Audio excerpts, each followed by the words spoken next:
Welcome to Live from the Table, the official podcast for the world-famous comedy Cellar. I am the producer of the show. I'm Periel. I'm here with the owner of the world-famous comedy Cellar and host of our show, Noam Dworman.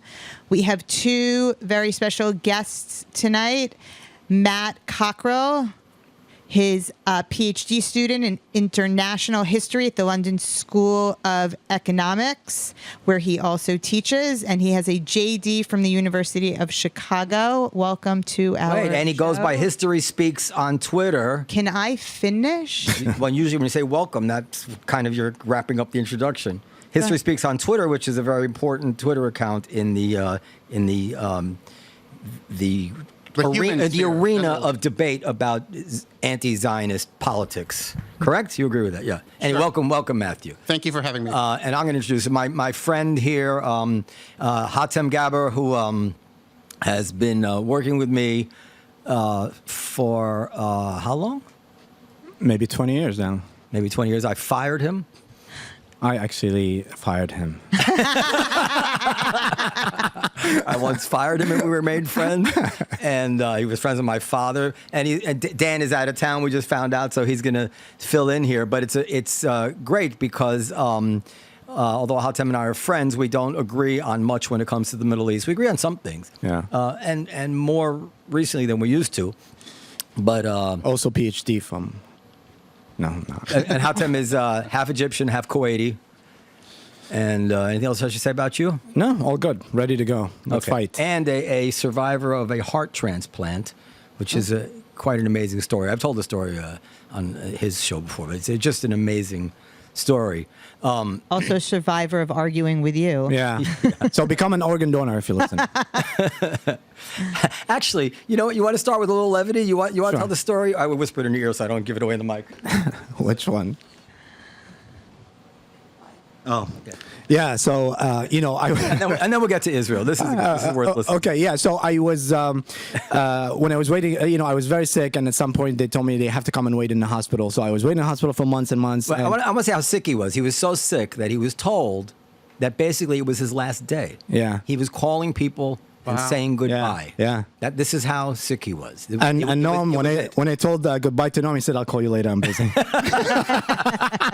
Go ahead. But yeah, there's two things because I was locked down because COVID was coming, so I can't have visitors. The only two things that I had was I was playing with my computer, video games, or reading the Quran every day.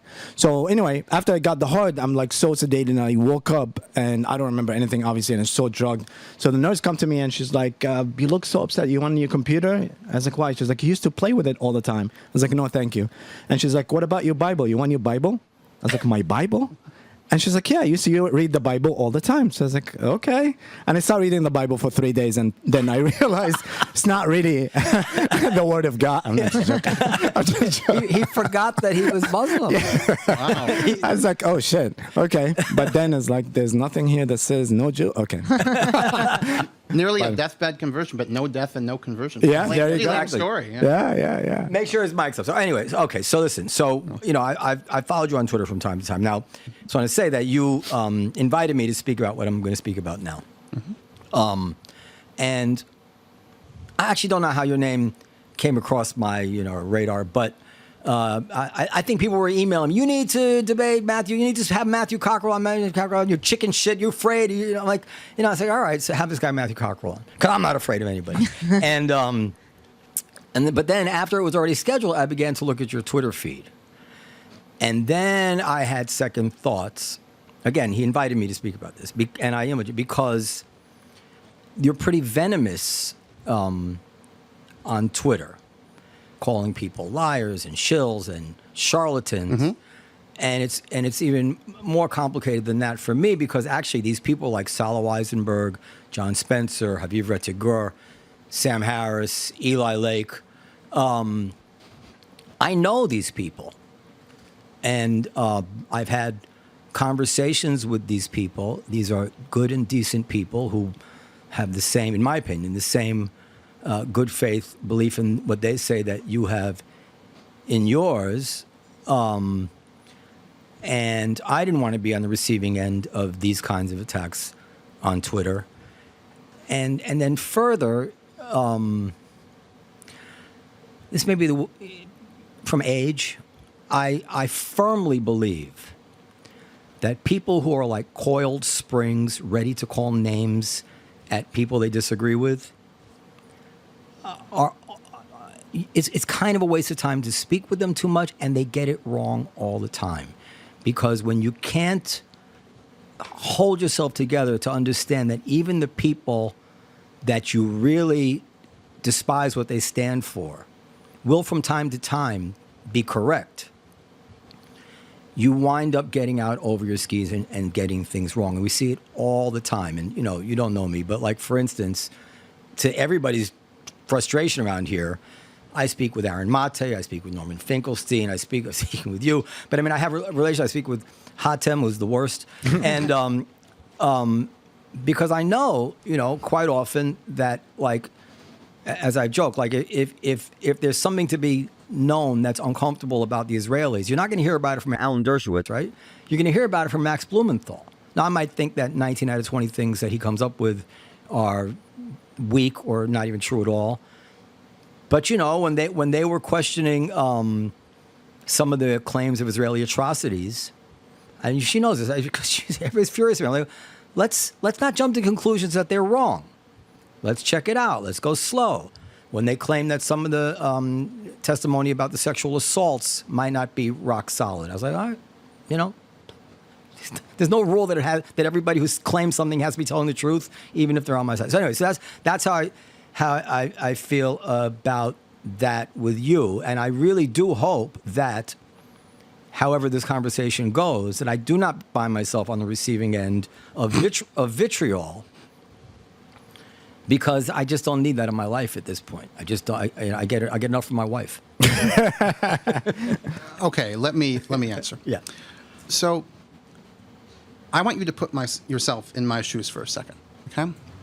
Suppose you believed, with a high level of confidence. I'm not saying 100%. Yeah, so close to the mic. Yeah. Closer. Okay. Yeah. Sorry about that. High level of confidence. High level of confidence that a genocide is occurring. We're not talking about murder. We're not talking about war crimes. We're talking about genocide. Mm-hmm. And then you have public intellectuals and people with prominent platforms claiming that this is a moral crusade, that this war is being undertaken with more care than any Western military ever has engaged in any war, as John Spencer's argued. If you were convinced of those two premises, I think any morally and intellectually serious person would respond with a level of vitriol. Why can't you just take apart his statements? You do both. Yeah, but what is? What you're saying is that if you know you're right, how can you blame somebody for coming at somebody that way? I mean, I guess if you know you're right, and you know that every single thing out of Spencer's mouth is going to be wrong, but you go for, like, you don't just say they're disingenuous or mistaken or lying or biased. You actually say, you're not even what you claim to be. You're not even a legitimate expert. You're a charlatan. You're a fraud. Like, you're going to tell John Spencer, who's been translated into 16 languages or something, and is written books that people who, before they were worried about Israel, objective people in military classrooms felt that he was somebody worth reading. How can you, when you call him a charlatan, which is, as I understand the word, is not just a liar. It means you are not actually what you claim to be. You're not actually an expert. Well, what am I going to do, Okay, so regarding Spencer specifically, the claim that I object to, so I've said before that in terms of the tactics of urban warfare, which, as I understand, Spencer teaches at West Point, I'm sure he knows 1 trillion times more than I do, right? I'd never deny that. Where I call him a charlatan, and do now again, is in his claim to have studied every urban war. As Netanyahu said in his speech to the Congress, Spencer's claimed to have studied every urban war in the modern era, and to have concluded that Israel is making this historic effort to engage in civilian harm mitigation. Oh, that's not what charlatan means. That's a lie. Let me finish. Yeah. Spencer has repeated a popular myth, which anyone who made any serious study of military history would know is bullshit, that the average ratio of civilians to combatants casualties in war is 9 to 1. Okay, maybe- that's in the ether. You hear it all the time. EU people have said it. The UN has said. Anyone who has studied urban warfare, the history of urban warfare, seriously, as I have, as a historian, okay, maybe, knows that's bullshit. Maybe, and he uses that to say, oh, Israel is so good in comparison with the fake average. Okay, maybe that's charlatanry. Maybe he's right, maybe he's wrong. I will ask him about that 9 to 1. He doesn't strike me as the type of guy who would, just in his own obvious self-interest as a credible intellectual, say something. I don't know the context of how he said it. Say something which is clearly false and disprovable. He got that 9 to 1 number from somewhere, or maybe he just spaced out. I have no idea. But that's not what charlatan means. If he is an expert in military history, he would never have repeated that. Okay, but that's not what charlatan means. I'm sorry. But anyway, you could just say, I can't believe that somebody, an expert like you, could get something so wrong. We hear experts, not charlatans, on both sides get things wrong all the time. I hear experts, I joked to you before, I hear experts on the Palestinian issue all the time claiming that the Jews have no indigenous or historic attachment to the Middle East. And I joked to Hatem, they say, it's funny that the language is, shalom aleichem, salam aleikum. like the languages, like what a coincidence that these two languages that come from nowhere on the same part of the planet Earth, they have all these words in common. My name is Noam. I have an Arabic friend named Naeem. It's so now, am I going to tell people who say that they're charlatans? It's just so, whatever, we get it. Well, so I may make mistakes. I don't want to be called a charlatan. Yeah.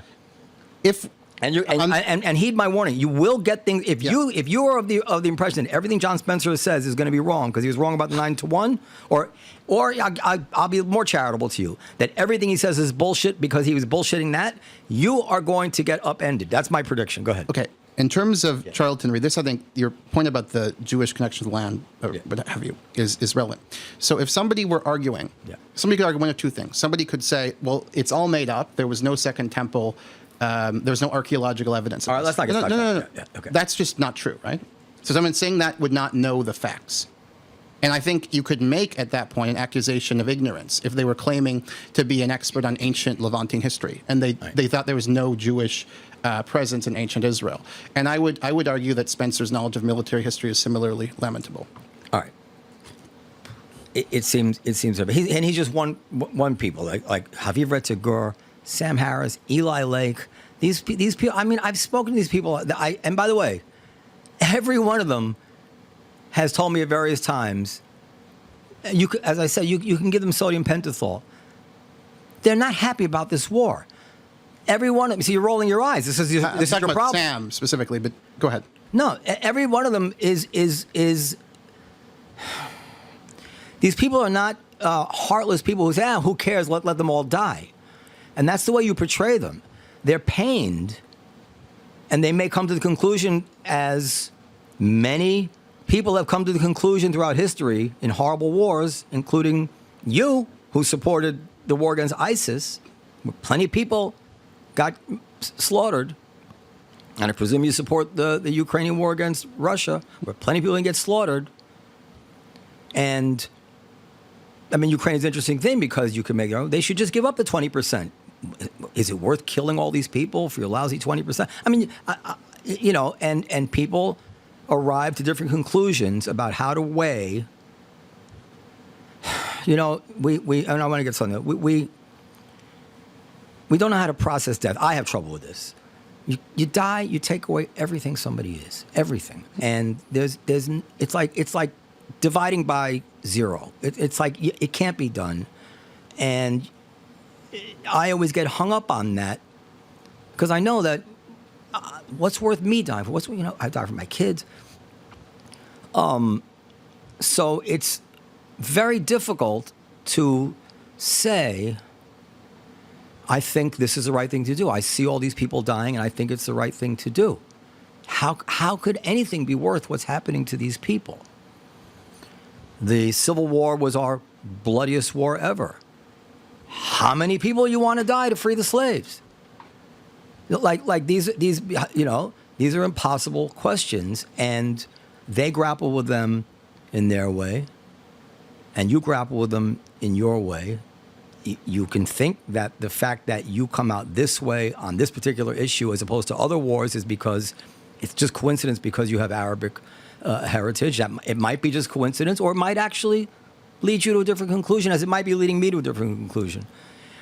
But to assume that goodness and light is on your side of this argument, and on Sam Harris's side is some sort of hatred and venom, I'm telling you, I would stake my life on it if there was such a way to do so in a surreal kind of objective reality that you're wrong. There's a big difference between this war and the other conflicts you've talked about. It can be quantified empirically in terms of the percentage of people killed in the Gaza Strip in 15 months. There was a survey released just this week with Mike Spaggett, a co-author of mine, one of the leading... What does percentage have to do with it? If you're killing at least 3%, probably more, of a population in 15 months... Well, can I ask you a question? Was there a point where you were okay with it and it crossed a threshold of percentage? Because I believe you were against it on day one. I was against it. I didn't think it was a genocide So then the issue. percentage is not the issue. The issue was that even before we knew how this war was going to be conducted, we had a series of statements that we did not see after 9/11 toward the people of Afghanistan from the United States. You're going to make the argument about why you're right and they're wrong. That's fine. We can get into that. I'm just saying that... It was clear from the beginning that the intentions of the Israeli government toward the Palestinian population was malicious. Okay, Matthew, let's just stipulate... Civilian population. Let's stipulate and move on that you believe... I don't think... I'm not being flippant here. You believe that there is no other way to look at this, and anyone who does look at it another way is deficient. And that's fine. I mean, I could say that about Nazis, so if you want to say that, but I mean, it's not like I think that's an impossible position to take.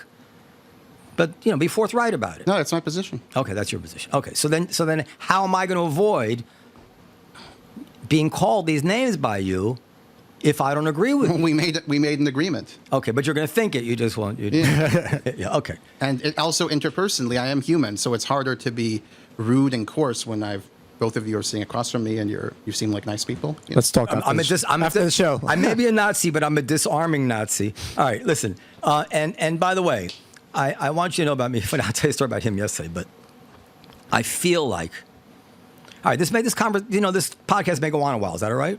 All right. So my father used to say to me, my father's really something. My father would say to me, Noam, everybody has blind spots but me.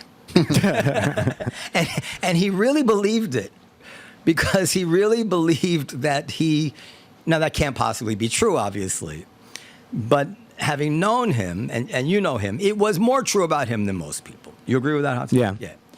And I feel like I am in his footsteps in some way, and that I really am seeking to understand things. And you tweeted something out. I hope I have it. While you look at it, I just want to say that he have a conversation with me about you coming, and he really wanted to learn. Yeah, well, okay. Yeah, that's what He really wanted to ask me about that. So you tweeted out. This is about the issue of whether Hamas intentionally has a strategy to maximize civilian casualties. And I had been saying for a long time that they do. And you were adamant about it, and I recognize that you're fairly careful about what you say. So let me take another look at this, And I went through some of the quotes again, and I said, well, I suppose I could maybe take that one a different way. I suppose, and I looked at some of the videos again. I'll play them. So I called Hatem, I said, Hatem, do you think? Is it possible that Hamas isn't actually trying to maximize casualties, that they're just kind of embedding like other guerrilla armies like the Viet Cong or whatever it is? And Hatem is quiet on the side of one. He goes, Noam, are you stupid? Of course they're trying to maximize casualties. So, and I laughed because, here he is, a anti-Israel, card-carrying Muslim, I wouldn't say anti-Israel, but yeah. Oh, yeah, I would. Not in front of you. And so, but it's a perfect example of what we're saying. And he's connected to this at least as much as you are. And he thinks absolutely they are. And he almost mocked me. And of course they are. And I said, oh, okay. Let's get into the issue because it's interesting. But all I'm trying to bring out to you in good faith, and maybe it's a little it lacks humility, but I just want you to know, I spent a few hours like double checking, like, how do I feel about this? And then calling my Muslim friend and saying, what do you think about this? Because I just didn't want to assume, like you assume, that, well, if it comes out of cockerel's mouth, I don't need to spend time considering it. So you want to make that argument, and then I'll... Yeah, absolutely. Yeah. So I think that people who don't know about how guerrilla warfare is waged look at Hamas shooting rockets out of civilian areas, right? Militarizing civilian infrastructure. And they think, why would you... Embedding under civilian infrastructure. Sure. Like that guy who was just found right near the tunnel. We can talk about that. No, I'm saying, is that an example? That's also... Yeah, obviously. That was an embedment of necessity to be that close to the hospital? We can talk about that particular issue later. I have some questions about that issue, but we can talk about it. So hospitals, sure. They've gone into hospitals before for military reasons. They've have passages. What's the military reason? Well, I think the military reason they have for being near hospitals is so they can ferret their soldiers into the hospital to get treatment and then ferret them out back into their tunnel system. So when that's my understanding. So then when the hospitals were all claiming they didn't know about the tunnels, they were lying. I think maybe they didn't know. How can you ferret people back and forth from the tunnel right into the hospital? Nobody knows they're coming out of the tunnel. If you're just an employee of the hospital, what are you necessarily? If you see a man come in who's not in military uniform, are you going to assume that that's a Hamas fighter? No. You're talking about the Western physicians who said that they didn't see any evidence of militant activity. It seems to me if you're ferreting people in and out of tunnels right near a hospital on a regular basis, word's going to get around. The Viet Cong did this too with hospitals. No, I'm not saying the Viet Cong didn't, but I'm saying it seems to imply, and by the way, it's not the end of the world to me that they were lying, but it does seem to imply very strongly that if you're saying they're all embedding near hospitals and ferreting in and out of tunnels, that means the people in the hospitals are aware of the tunnels. I don't think the people in the hospital... Hold on. Sorry. I don't think there's a compelling case just on this evidence alone that they're lying. If there was a tunnel ferreting people in and out of the Comedy Cellar, like right on McDougal Street, how am I not, of course I'm going to see people coming out of the tunnel. I mean, there were some witnesses who said they saw strange things, and they saw... I don't want to accuse people of lying. I just don't know all these witnesses. But more likely than not, it seems like some people are lying, right? Yeah, okay. You agree with that, right? Not a single person... I'm not going to endorse that because I just don't know who we're talking about. I haven't followed the claims of these Western physicians very closely. But if they did claim... maybe... I just don't want to accuse them of lying. If Hamas were to fight head-on the IDF... in an open field in uniform, they have 0 tanks, 0 artillery pieces, 0 planes, 0 viable anti-aircraft guns. They would be destroyed in 3 hours entirely. Well, so they have to embed among civilians if they want to survive. Now, it doesn't justify it morally because they're putting their civilians at risk. But I don't see any evidence of a plan by Hamas, a conspiracy to try to kill civilians on their side to try to harm Israel. And I'm also relying not just on what guerrillas do and the obvious counter-explanation that they're engaged in guerrilla warfare, but folks I've talked to in Gaza, including a young woman who is completely anti-Hamas and condemned on moral grounds, which was not the majority position in Gaza, to be frank, what happened after October 7th. She says this is all dumb excuse for Israel killing us. So if she knows that... Well, she doesn't like them. Okay, so let me present the evidence. But assume... Yeah. So and I could show this. Yeah. Why would she say that? Given that she's anti-Hamas, she went to a co-ed school. Like she's obviously not. Is she just trying to cover for them? Why she hates the group? She may believe it's not true. Well, she's living there. She's a pretty good witness. Yeah, but I could find you a witness who says otherwise. I've seen Arabs. I've seen Arabs in videos saying that they do that on purpose. They train people in El Qassam to try to get their own civilians killed. You think that's what they're doing, rather than just running around trying to hide wherever they can? Okay, let me. I'll say what I think, but let me just put into the record. I always assume that people listening are not as informed as the people who are on the podcast. So let me put into the record what it is that I'm basing my suspicion on. So there was most well-known, the Wall Street Journal had a story Headline: Gaza chief's brutal calculation: civilian bloodshed will help Hamas. Yahya Sinwar's correspondence with compatriots and mediators show he is confident that Hamas can outlast Israel. Sinwar called Gaza's rising civilian death toll a necessary sacrifice on the path to Palestinian liberation. For months, Sinwar has resisted pressure to cut a ceasefire and hostage deal with Israel. Behind his decision, messages the Hamas military leader in Gaza has sent to mediators show is a calculation that more fighting and more Palestinian civilian deaths work to his advantage. Quote, "We have the Israelis right where we want them," implying Israeli strikes were fueling global pressure on Israel. In dozens of messages reviewed by the Wall Street Journal that Sinwar has transmitted to ceasefire negotiators, Hamas compatriots outside Gaza, and others, he's shown a cold disregard for human life and made clear he believes Israel has more to lose from the war than Hamas. Let me get it all out there. The article concludes he embraces bloodshed as a means to pressure Israel. He compared Gaza's loss to the Algerian War of Independence, stating these are necessary sacrifices. That's, France's moral standing collapsed because hundreds of thousands of people died there. Now, can you play this video, the martyr video? لا عملنا حسابنا إن شاء الله يعني كلها ستكون بيوت من الطينة وكلما قصفها كلما Every time they strike, we will get international media promotion that will add empathy toward us. So we will put samples for them and we encourage them to strike. And the more they strike us, the more we expand and share our narratives for the Palestinian cause.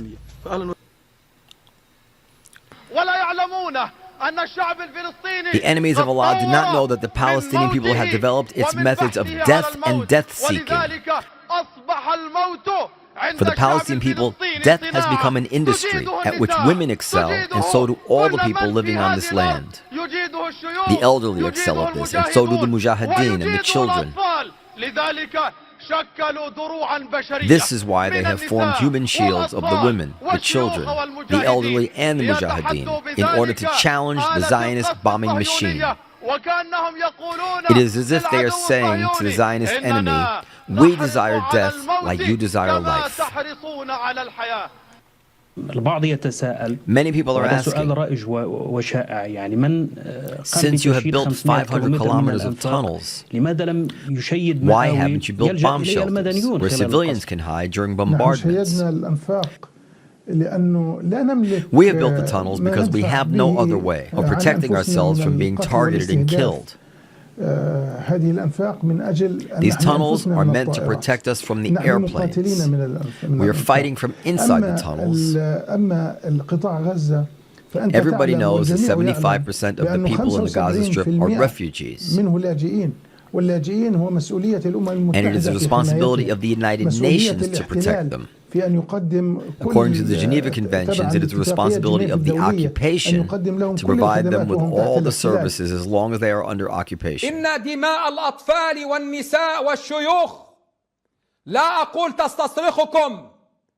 We are the ones who need this blood. We are the ones who need this blood.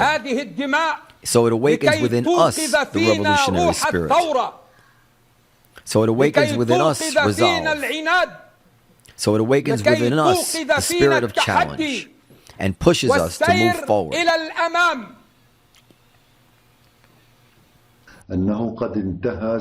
We, on the other hand, sacrifice ourselves. The thing any Palestinian desires the most is to be martyred for the sake of Allah defending His land. The occupation must come to an end. Occupation where? In the Gaza Strip? No. I am talking about all the Palestinian lands. Does that mean the annihilation of Israel? Yes, of course. On October 7th, October 10th, 1 million, everything we do is justified. All right. I meant to cut off those last 2 minutes. So this seems to be like a pretty strong case. Now, you could not say to an a Viet Cong audience, we desire death like they desire life. And I was reading about the Viet Cong, by the way. They let their civilians in the tunnels. They had children born in the tunnels. They had like a little hospital in the tunnel. They organized early warnings and civil defense militias. They tried to fight away from population centers and like at night.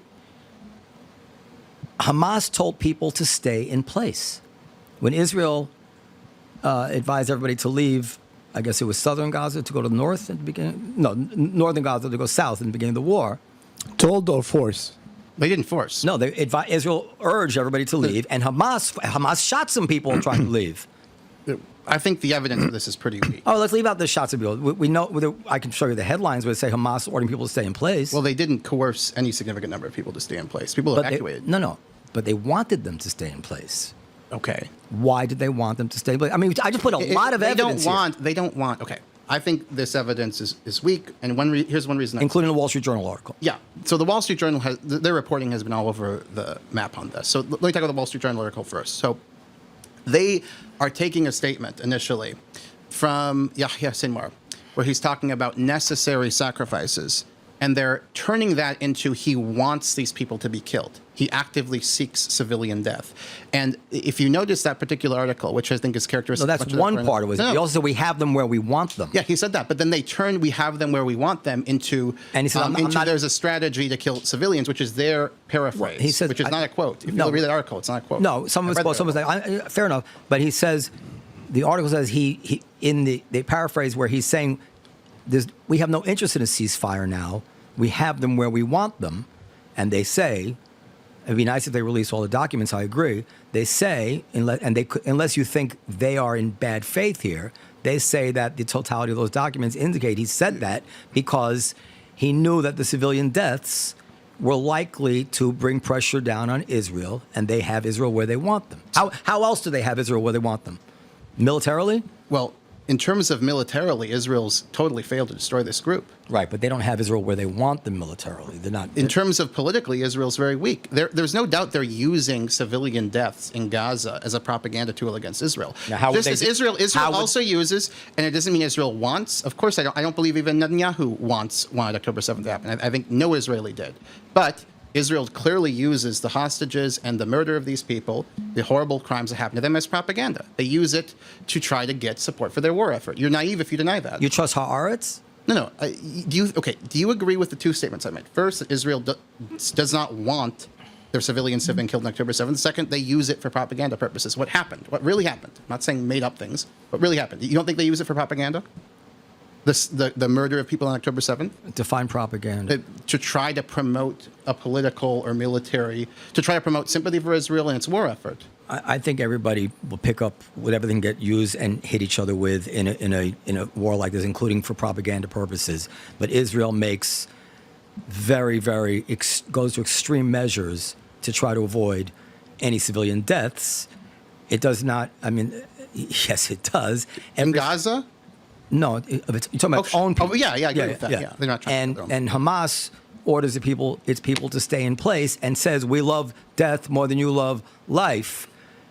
So, and it says, we've developed, I should play the video again. It says, we've developed a death machine. Okay. By the way, in Haaretz, I just want to pile it all. In Haaretz, there's an article from a Israeli, I don't know the background. People can Google it. But the headline is, I asked Sinwar, is it worth 10,000 innocent Gazans dying? And he answered, even 100,000 is worth it.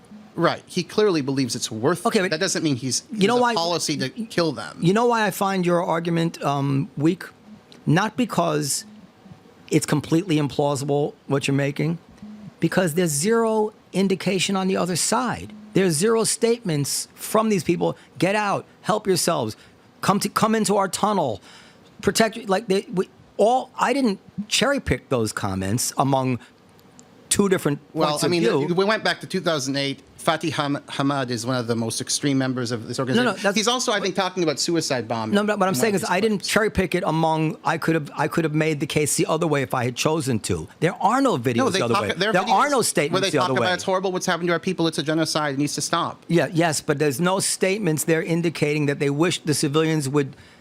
Go to the beach. There's zero. I can't find a single statement where any prominent Palestinian leader has offered advice how you can avoid being killed. And by the way, clarify my position. Why don't they let them in the tunnels? Okay, so there are obviously reasons why they wouldn't want to let everyone en masse in the tunnels, because they don't want someone to tell the Israelis where the tunnels are, right? They want to keep the location of the tunnels and the nature of them a secret. They want to keep the infrastructure secret.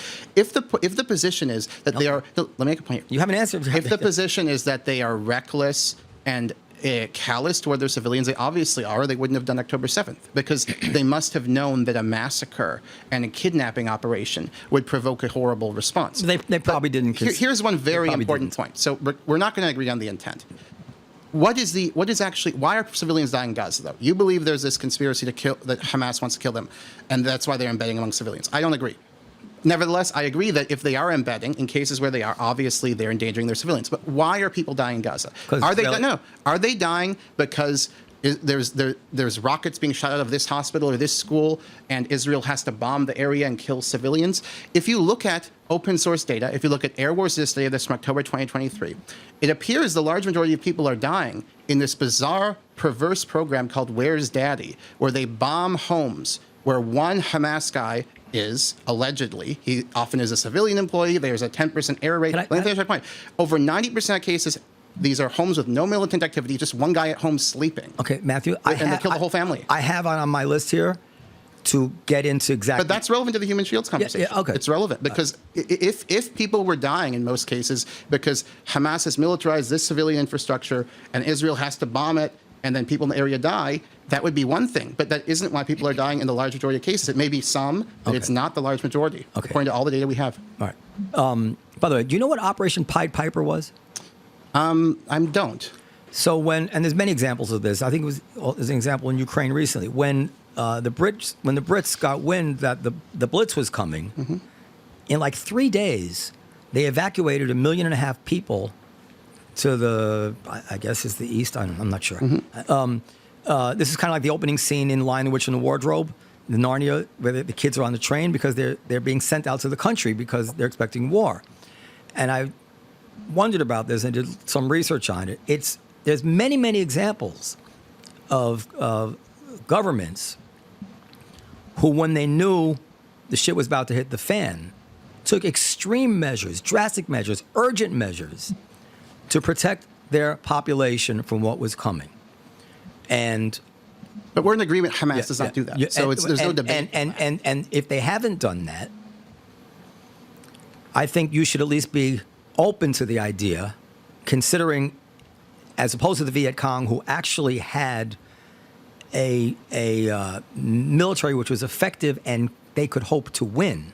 Hamas is under no illusions that they are going to beat Israel militarily. Hamas knows, unless they're delusional, they know very well that the only chance they have of coming out on top in this conflict, and this was the reason they did it, they said, is the PR war, to make Israel a pariah state.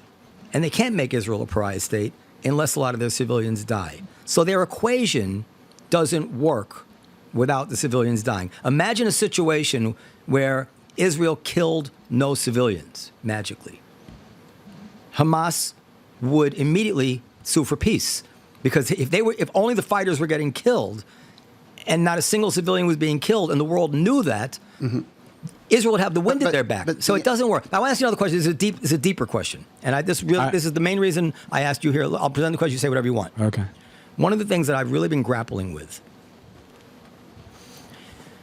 and this goes a little bit to Sam Harris, by the way, and some of the stuff he talks about, is the limits of my own understanding, my own ability to understand people with drastically different worldviews, mentalities, and belief systems. So I can understand rape and murder and pillaging. I can understand atrocities. I can't understand the martyrdom point of view. And I asked him a little bit about this before he came, and then I decided to pull back because I didn't want to say it not in front of you. But one could imagine, from seeing that, we're hearing those videos, from seeing that Hamas does not distinguish ever, not just in their lists, but ever in conversation, ever between casualties, civilians and combatants, that they don't wear uniforms, that they tell the people to stay in place, that when there are suicide bombers who are children, they put up tents and have celebrations, hand out candies, that in some way, although we demand that sharp line between civilians and combatants, they don't see it that way. that they see all martyred souls as the same before God, and I mean, in Iran, we hear the story, they sent their own kids as minesweepers. There's many, many conflicts around the world, Islamic countries, have nothing to do with Israel, where we hear these stories where the death rates are, hundreds of times higher. Well, no death rate is anywhere close to Gaza in the 21st century. I'm not talking about percentage, right? I'm talking about the actual numbers. Where millions have died. And so I want to put this to Hatem, who might know differently than you. I want to make one quick comment. Yes, please, go ahead. So we say, this is an alien mentality, these strange primitive people who don't distinguish. Okay, no, don't do that. No. Don't do that, because I didn't say that. Okay. That's not nice. Okay, that's not nice. It's I didn't say alien mentality. You said the martyrdom thing is alien. Listen, this is going to be a problem. I'm speaking in maximum good faith here, sharing with you my internal questioning about what I'm seeing. I don't see Jewish people handing out candies when their children die, and I'm struggling to understand it. Maybe it's easy. Maybe it's just totally understandable to you. It's intuitive to you that this makes sense. Right, let me respond. But I should not pay a price or be belittled for having the nerve to say, listen, I can't process that. I can't process the people handing out candies when they've sent their children off to explode themselves. And your answer is to call me like a bigot. I didn't say bigot. Yes, you did. Okay, what do you want me to say? How are you describing these people? I wasn't describing them. I'm describing the behavior. Okay, the behavior. Whatever. And I'm not describing it inaccurately. I want to describe it. And I'm saying, I want to talk substantively about this. Okay. So, 64% of Israelis, according to polls. You can't help yourself. No, I'm saying I can't help myself. I would never do that to you. You retwist your words and put it back to. Who cares? I would recognize your good faith. I'm asking you a serious question. I'm just trying to respond with my impressions. I didn't call anybody primitive. Okay, then we don't have to. Why are you rolling your eyes, though? He's this asking. Isn't important. It is important. Let's talk about the substance of this. Yes, that's what I want you to do. You think this is a mentality you cannot understand? Let's put it that way. That's what you said. 64% of Israelis, according to a poll done by a body associated with Hebrew University, believe that there are no innocents in Gaza. No, brother. Brother, why is that? So they don't see any children as innocent. I know. Okay, let Hatem answer my question, and then I'll get to your poll, because I know all there's about multiple polls. No, there's more than one poll. I've been in touch with the guy who did that poll. Are you talking about the geocartography poll, or are you talking about the no innocence poll? The one that compares it to Amalek and all that stuff. That's a genocide. That's the one you've been tweeting. No, I'm not talking about that right now. There's another poll that says 64% say no innocence. Can we get a Muslim? Yep, go ahead. Damn. Well, I mean, there's two things I want to say quickly. One about the first point about Hamas, wanted the civilians to die versus, I think there's two parts of it. One is Israel are doing the killing, and Hamas did not build one bomb shelter for the civilian. They didn't build their tunnels for civilians. They didn't even if they didn't want to have the civilians know where their tunnels are that they fight from. The whole Gaza there's two Gazas under and over. They never built anything for the civilians. So yeah, of course they wanted to be part of the propaganda. But on the other hand, also Israeli are killing them. If those were, and I said that example before, if the hospital had American children, they would not have attacked it, because the Palestinian life versus any other life is but Hamas is putting them in the harm way. Obviously, this is part of it, but there's two parts of the side that also they do it. Now, to answer your question, is so you think Hamas does have a strategy of 100%, because they didn't build their tunnel, they didn't build bomb shell, but at the same time, Israel is okay with that. If you should be the better person. If that was anybody but Palestinians, they would not have died. Okay.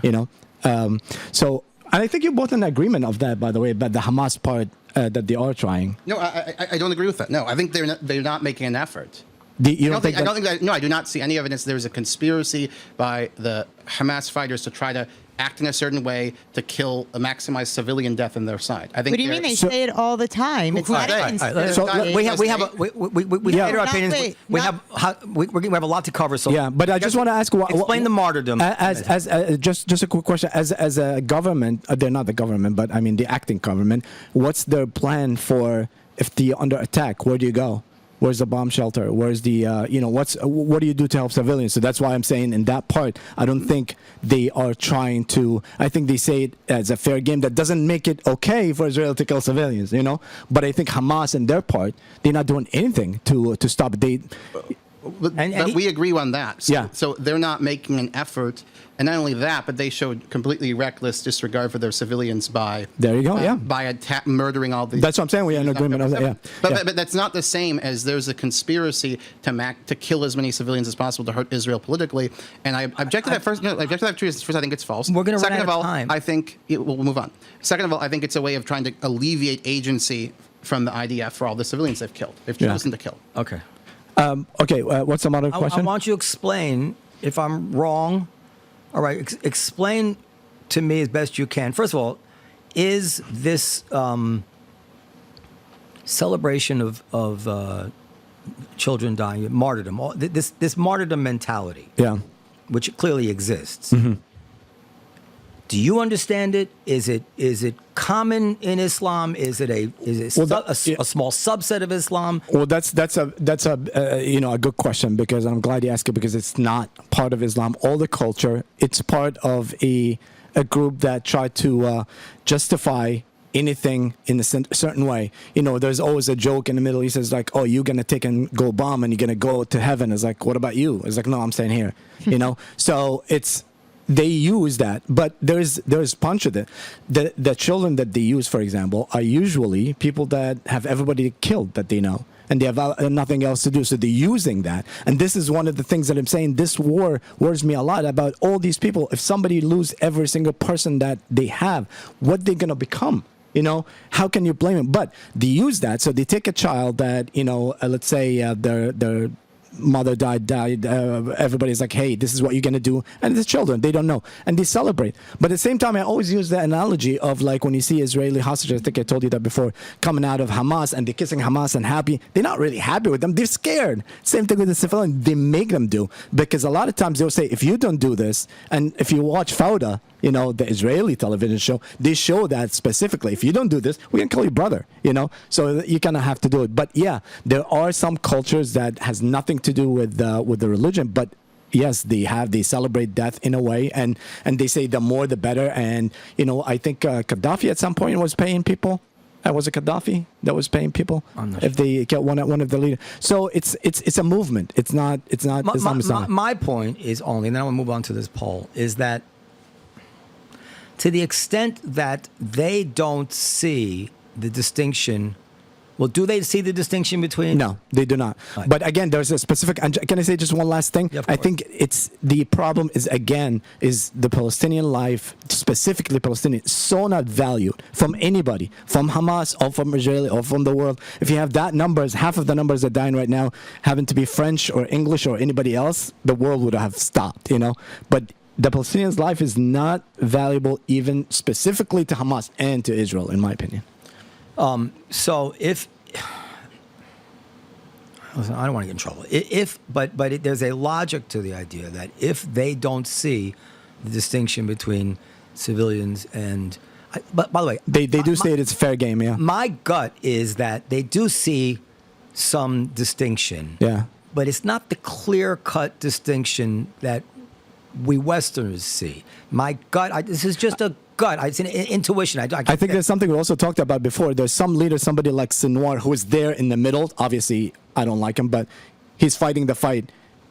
I don't think he sees the distinction. But the people that living in Qatar and stuff, they don't give a fuck. They're just like, let them all die. The more they die, I believe that humans are incapable of seeing children die and being indifferent in the sense that, oh, that's, most humans. But in some way, this dilutes. It has to reverberate through their strategy. If they see all their people as basically fighters going to paradise, then it would make more sense to me that they would be open to the strategy. And I don't know. This is what bothers me. I'm not going to tell you I know. I'm trying. But do you think there's a difference between the people seeing themselves versus them seeing the people, right? So the people don't see themselves as martyrs that they want to die. I don't know. But it's. Do you agree with that? I can't. You need to watch footage from Gaza. Nobody is happy when they see if we're talking about civilians now, no, people are not happy when they see their children die. Of course. Yeah. Now, may have a doctrine of martyrdom. Christians, I think Jews I'm not saying Jews have a martyrdom doctrine, but Careful. Christians, no, but Christians certainly believe that if a child is killed, the child will go to heaven, right? Yeah. I don't know if do Jews have heaven. I don't know Jews. Whether Christians or Jews have heaven. Regardless, though, a Christian's not going to be happy. It's a weird question. Yes, but you've never seen a party or handing out candy. Yeah. I'm not equating that. I'm saying, or even any Jew sending his child off, even in the most dire circumstances, to blow himself up. There is something going on there. Well, first of all, suicide bombing has not been a factor since the Second Intifada, really, in this conflict. So it is a factor, but it hasn't been for decades now. No, but it's just another manifestation of the idea. But how common is this mentality? Yeah. I mean, but it's the also average person who look. The last piece of research I did was 1,079 names that have been removed from the Ministry of Health list. I looked at but these people are sad when their children die. This is constructive. Yes, I said they're not happy. I said that, but this is constructive suicide bombing in the sense that Israel, you're not sending them into Tel Aviv, but they are become part of the ammunition of this fight on the world psychology. Which this is a 2,000. Every time children die, this is their 2,000-pound bomb. This is why Hamas is, or the Palestinians are the darling of the world now. It's because of this death, and there's no, that's just true. But there's also blame on the other side, right? From the Israeli bombing. Yes, well. I mean we'll get to that. Yeah, but it's not. I'm not trying to avoid that issue. Yeah. But I like what you said about mentality, not religion, because the Japanese used to have. We don't call it suicide bomber. We got the cool name. Kamikaze. They were also horrified. They get kamikaze, but we get the suicide bomber. But listen, not even cool. the comparisons to the Japanese are easy to fall into because the Japanese also stubbornly, when there was no hope, would not surrender. Yeah. I mean, Hamas. But I like what he used, not, mentality. In more the end, than religion. In the end, yeah. no matter what we want to say about Israel, let's just stipulate. Let's just stipulate for the sake of argument, Israel shouldn't be doing this. Let's just. There is still the fact that this small group of people, Hamas, who have no respect for the moral responsibility to be practical, meaning like, you can't win. There's no chance whatsoever that they are going to beat Israel in this war. And they know that if they took safe passage out of Gaza and released the hostages, the war would have to end. And they won't do it. They won't. They will stay there. As Sinwar said, 10,000, 100,000, 1 million. And I believe, and you tell me you think I'm wrong, I believe if Hamas knew that every single Palestinian was going to die, they would still not surrender. Do you disagree? I don't think it's a particularly relevant question. I think they care about winning. They don't care about their. What is they're winning, not interested though, in to their them? civilian life. They're not interested in their. But I don't understand what the winning is for Hamas. They're not interested in the civilians, but you don't think they would use them as. There's a difference between strategy. They're not making efforts to protect their civilians, which I think any sane person would agree Okay, on, that's fine. and there's a conscious conspiracy to engage in military conduct.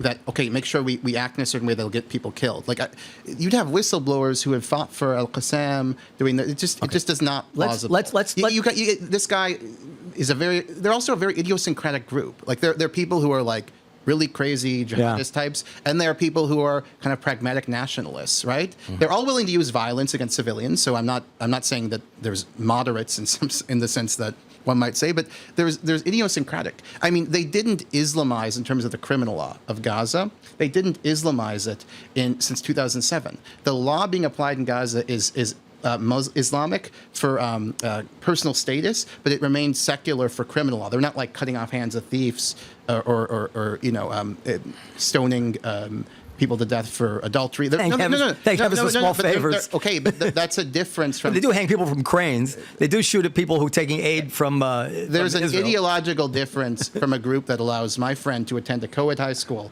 a mile away from their HQ and ISIS. And if you can't see that, you're missing something. I'm not. There's a big ideological difference. Fine, I'm not. I don't, And yeah, that guy probably is so into the martyrdom doctrine that he has some like fatty. And now wait one second. Now, so we're going to run out of time. So, and I want to talk about a lot of things. Yeah. The casualty counts. I have tried to follow the thing back and forth with you and Eisenberg and your article and his article. I spoke to him about it. I tried to understand. I can't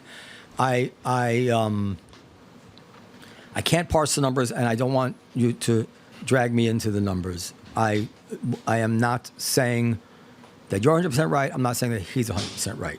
I want to say something a little bit more 30,000 feet, which is the following. I don't understand people who believe that the Hamas numbers are accurate. I don't know what the margin of error is. And these are the reasons I can't believe anybody believes they're accurate. And this harkens back to the point we all basically agreed on, is that these casualty counts are the main effective weapon that Hamas has wielded in this war. It's impossible for me to believe that the people who would slaughter and massacre all those people on October 7th would say, but we can't lie about casualty numbers. That's lying about casualty numbers is not even a war crime. Number one. Number two, just as one little example we all know about, and I did look into this, when they announced that very accurate number of 471 people who died in the Baptist hospital back in, December or whatever, 2023, whatever it was, and it turned out not to be true. It was the parking lot that was bombed, and various estimates of 50 to 100 people died. Not Israeli killed by Islamic Jihad rocket. They did not lower the numbers. They never struck those 471 people off the list. Now, the 471 was a lie. Well, those people were never listed on a Ministry of Health list. Well, they told us. Yeah, there was a statement made. Right. And, well, you assume they added to their numbers. Well, I mean, that's an assumption you're making. Yeah. Well, then you're saying the numbers are too low? Let me make a point here.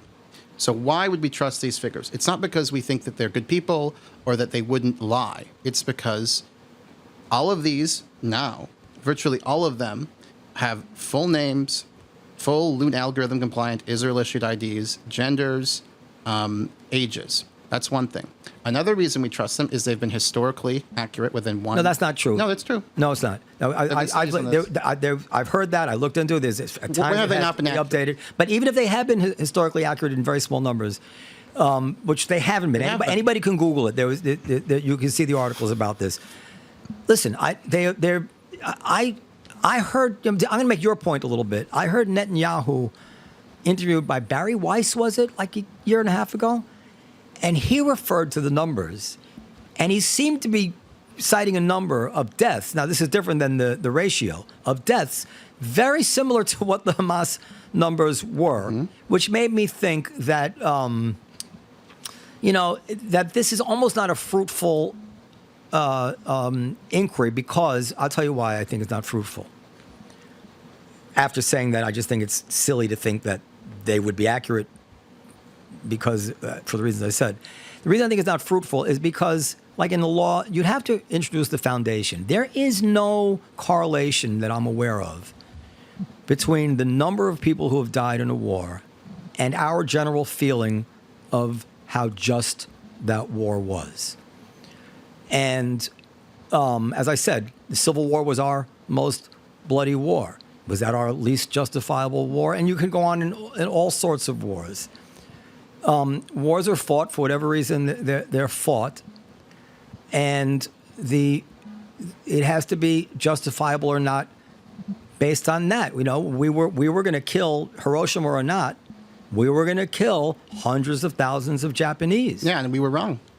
Well, you think we were wrong, but a lot of people, especially who were alive at that time, whose children would have been among the Americans that would have died in that invasion of Japan without the atom bomb.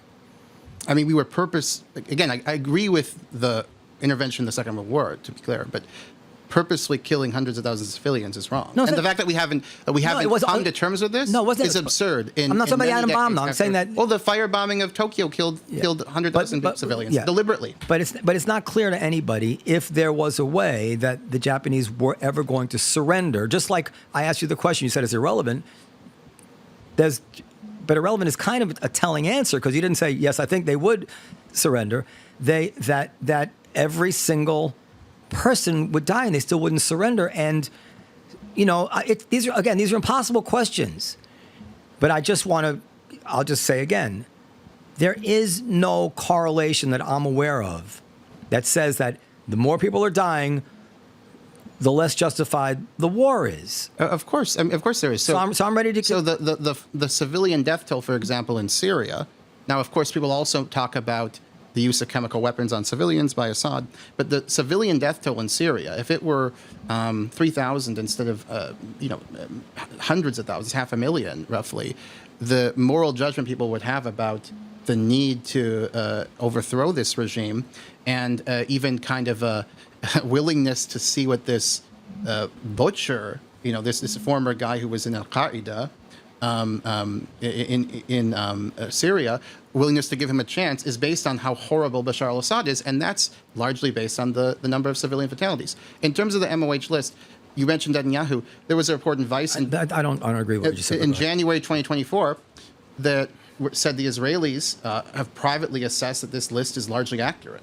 So that was in Vice News, January 2024. So people denying this is extremely well vetted. We can have an ideological skepticism, which is completely reasonable, but then you have to look into the data and see, is this accurate, right? That's fine. So as a historian, I look at Nazi documents. I look at Soviet documents. Well, I can't read Russian, so I don't. But I have looked at Soviet documents and said, "Oh, do this for me," Ivan or whatever. But you don't just dismiss them based on the fact that Satan wrote them, right? You vet them. It could be, you can have provisional skepticism, but these data are very well. Okay. And there was a study that came out this week, as I said, a survey that showed that estimated 75,200 civilian deaths in Gaza through January 2025, which is what I think the Ministry of Health is undercutting. I don't think it's hundreds of thousands, but it's undercutting. I don't want to get dragged into the numbers, not because I'm afraid of them, because I see online enough back and forth of people arming themselves with various studies and whatever, and various analyses, that I don't feel qualified to analyze. And I don't want to be in a position of saying, I believe this one because it suits me. And I just... Can I just talk about one thing in regards to that? I just want to just repeat my thing, and in a second, that just as a, this is glib, but I always say if I catch an employee doing something like giving out a free drink, I say, what are the odds that I caught them the one time they did it and would ever do it? When I know that one bombing, they said they didn't say 470. They didn't say about 500 people died. They said 471 people have died in the bombing. And Rashid Khalidi came on my show and he said, I have people who work at the hospital that are my friends and I know it's true. Remember he said that? And it turned out not to be true. So now I know, well, they bullshitted that time. Now, what are the odds that was the first time they bullshitted and the only time they'll ever bullshit? Now, can I just read you some casualty numbers? Second Congo War. At the beginning of the 21st, 4 million dead civilians. The Second Sudanese Civil War ended in 2005. 1,800,000 civilians. Tigray War, we haven't even heard about these wars barely. In Tigray War in Ethiopia, 385,000 civilians. Darfur, 300,000 civilians. Iraq War, 200,000 civilians. Afghanistan, 50,000 civilians. And this is... How is it that there's a war... We heard a fair amount about Iraq and Afghanistan because we were doing it. Right, but how is it there was a war that killed 4 million civilians? Mm-hmm. You're talking about the Second Congolese. Yeah. And the world just kind of yawned. We didn't even know about it. And here Hamas is, refusing to surrender, holding these hostages to this day. How do you explain all that? So I'm going to move back for just a second to the Ministry of Health stuff. So the last piece of research I did, which I think shows that they are undercounting, contrary to what world you guys are living in this regard, is They had removed, Eisenberg made a big deal about this. They had removed 3,000 fatalities from their list. And this to me was like, maybe he actually finally found, like, he finally got a direct hit on them, on their credibility. Because why were these names removed? And I looked into, with a team from Gaza, the children who were removed, 1,079. And we looked at like Instagram, Facebook, family postings, local media. And we found that the large majority of them had in fact died.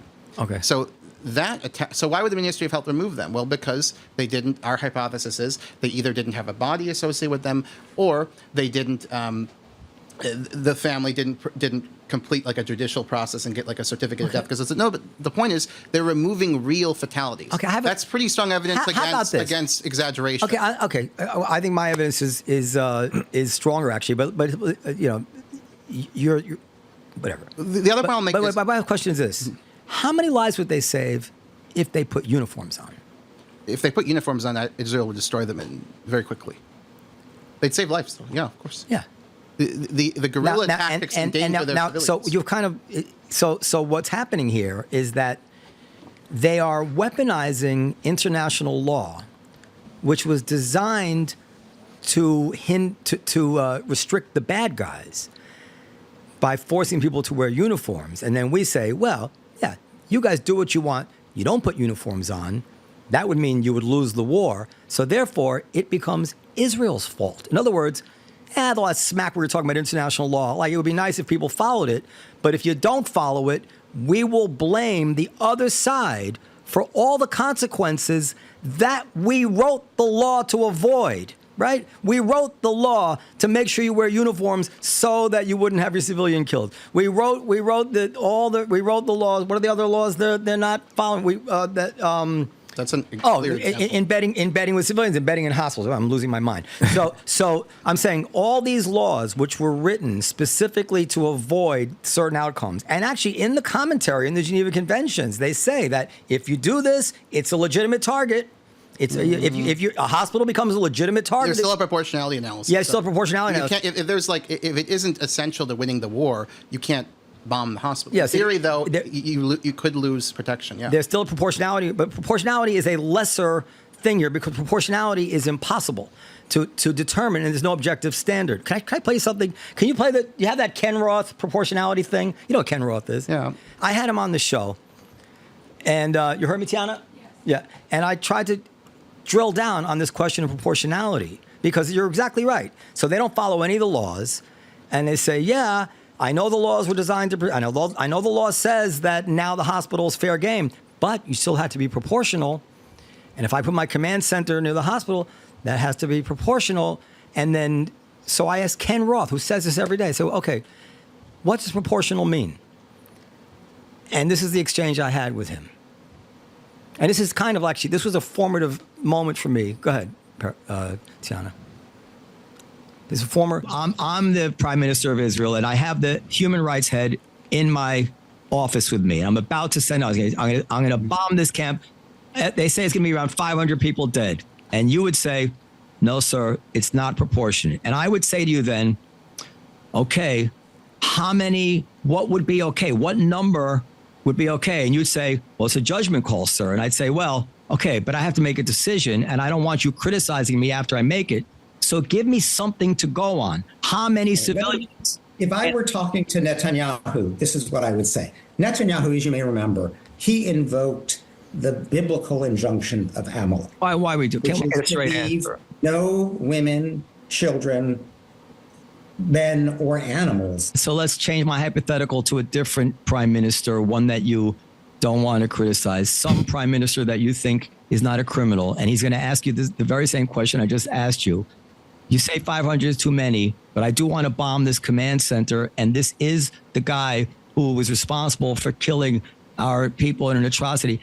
How do I measure proportionality if the guy who's in charge of calling it disproportionate, after being asked 5 times, won't even give a range of civilians? It sounds like... I'm not going to, you can keep asking the question. I'm not going to give a number because the answer is you use the means that are most precise, that are least likely to harm civilians.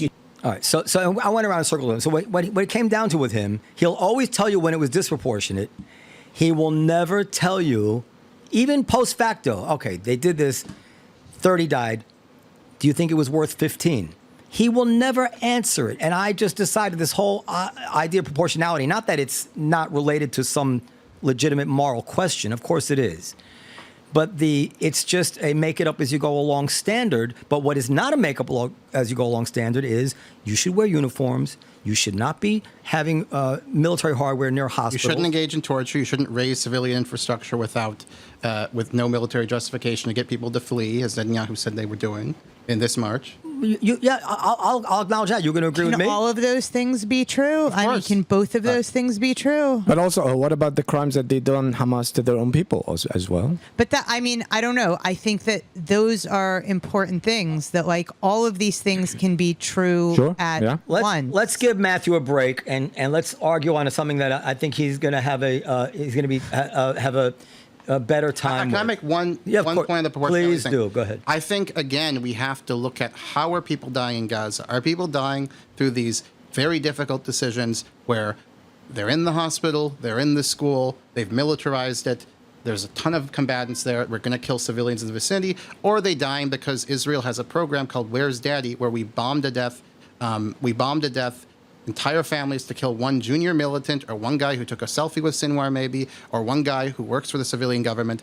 It appears to me that this specific deliberate bombing of homes, and it appears to all the open source evidence, is accounting for the large majority of fatalities from bombing. So it is not these scenarios. I'm not saying these scenarios don't exist, but the large majority of the casualties are Israel making highly autonomous decisions that, fuck these people, they're not worth it. Well, except, yes, I can't get into all that. I mean, I don't know enough to get into all that, but it is contradicted by what you said earlier, which is that if they put on uniforms, they would lose. But also to add... Hold on, let the pod sit in. How is that contradicted? Because in the end, if Israel followed the international law as you interpret it, they would be still ineffective at getting back their hostages and defeating Hamas. They would be in a worse position, which doesn't mean, I'm not justifying violating international law, but the war would go on longer and longer and longer and longer. But if Hamas would obey international law, the war would be over. And that's a big difference, because Hamas is holding hostages. They're driving this. The war may be over, but the Israelis have been clear that a condition of ending the war is implementing the so-called Trump Gaza plan and engaging in voluntary immigration. No, why wouldn't you, as an advocate, give equal time in your tweets to complaining about Hamas? I do complain about Hamas. No, you don't give equal time. I don't give equal time. I shouldn't give equal time because Israel's carrying out a genocide. But isn't Hamas the bigger villain here in terms of driving the genocide? No. All right, let's talk about the genocide. So I looked into, first of all, this issue upsets me so much because I know you had been very keen on Benny Morris, and now you've kind of soured on him as being a crackpot. But I do find him to be a very important voice, because he's the one person who can both bitterly criticize Israel's policies and settlements or something like that, and yet and openly admit terrible things that Israel might do, while at the same time stick up for Israel if the logic of the situation he feels is on their side. And I believe that Benny Morris would have the courage to admit that Israel is crossing the line into genocide. And it wouldn't have to be that every person they're killing is crossed the line into genocide. But he stubbornly doesn't. Although he wrote an article where he does believe that the outcome of what's going on in the Middle East is that sooner or later, one side or the other is going to commit genocide because of dehumanization. He writes, the dehumanization of the Palestinians that has to take root before mass murder. Oh, I lost my page here. Let me just find it. So the headline is, Israel is not committing genocide in Gaza, but it may be on the way there. And the headline is a little deceptive because in the article it says that both sides may be on the way there. The dehumanization of the Palestinians that has to take root before mass murder is already here, in parallel with the dehumanization of Jews among Palestinian Muslims. There was only one possible way to prevent genocide. from happening. Then he writes, Israel is not committing genocide in Gaza. The prosecutor in The Hague and all the learned professors from Omer Bartov on down who talk about genocide are wrong. Doesn't equivocate. And he does equivocate on the apartheid charge, by the way.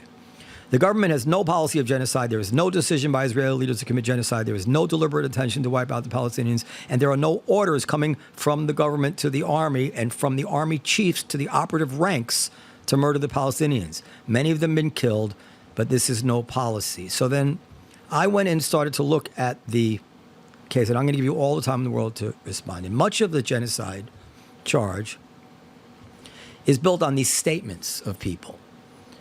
And you've tweeted most of them out. And maybe we should go through them one at a time because... The ones I've tweeted out. Yeah, there is no...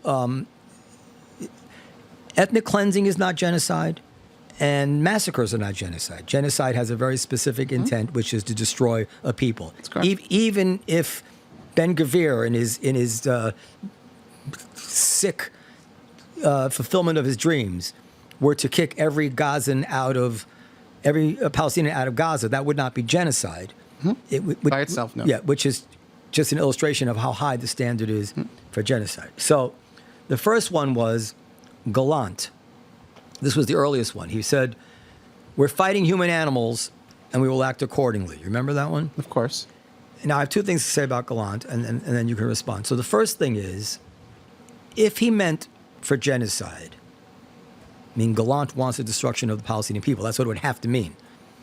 Isn't it interesting that he's been hounding the government now, saying that we've achieved our objectives in Palestine, and the war should end? Why is it that the guy whose objective was to destroy the people is now saying he thinks that the war should end? The end of the military campaign must come together with political action. Israel must not impose military rule in Gaza. The price paid would be bloodshed and victims. He says we stop because the price would be victims, as well as a heavy economic price. There's nothing left to do. There's nothing left in Gaza to do. The major achievements have been achieved. And there's one other thing. Can you play the Gallant thing there? They chose that one statement, but within a few days, he had issued another statement where he didn't just say we're fighting human animals, which is, could mean the Gazans. He actually specifically says the Gazans. But they never talked about that. And go ahead, play this, and then you can... I got to get a chance to respond with these statements then. Yeah, no, I'm going to do statements one at a time for you to respond to. Go ahead. So there were two Gallant quotes about this. One was at a formal announcement in front of the press, and one is on a cell phone camera just to the troops. So here they are. We're imposing a complete siege of Gaza. There will be no electricity, no food, no water, no fuel. Everything will be closed. We are fighting against human animals, and we are acting accordingly. You saw what we are fighting against. We are fighting against human animals. This is the ISIS of Gaza. This is what we are fighting against. Gaza won't return to what it was before. We will eliminate everything. If it doesn't take one day, it will take a week. It will take weeks or even months.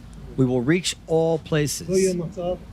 There is no way that our brothers, our children, our parents will be killed and we won't react. Because we are a state. So we understand that Hamas wanted to change the situation. It'll change back 180 degrees, and they'll regret this moment. All right, that's good. There's nothing they will regret it. All right. Now, is that a genocidal statement to you? Gallant statements, I don't think are... it's strange that you're highlighting this because I would not cite them as the most damning by any means. Okay, I think Israel Katz is... I know you want to do this whole sequence thing, but...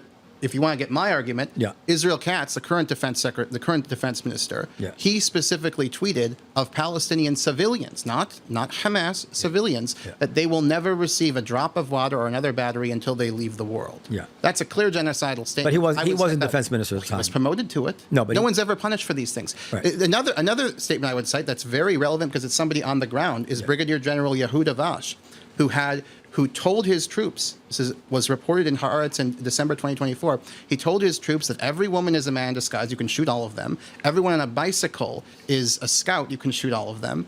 And they were routinely counting combatants killed as civilians. That's not genocide either. I mean, it's part of the puzzle. It's intentionally intentionally killing civilians at the division level. And by the way, a division is at least 10,000 soldiers. This is a good chunk of all the combat troops in Gaza. The first statement is genocidal. The second statement is not genocide. The second statement is saying you can't trust them. There's perfidy going on. If you see somebody, they're in costume, meaning that they actually are a fighter, not that kill any Palestinian, and saying don't be fooled, because they do dress up in outfits, and Israelis are killed that way. And that statement is like, give yourself the benefit of the doubt. Don't take any chances. You think you're seeing a woman? Shoot them. I'm not defending that at all.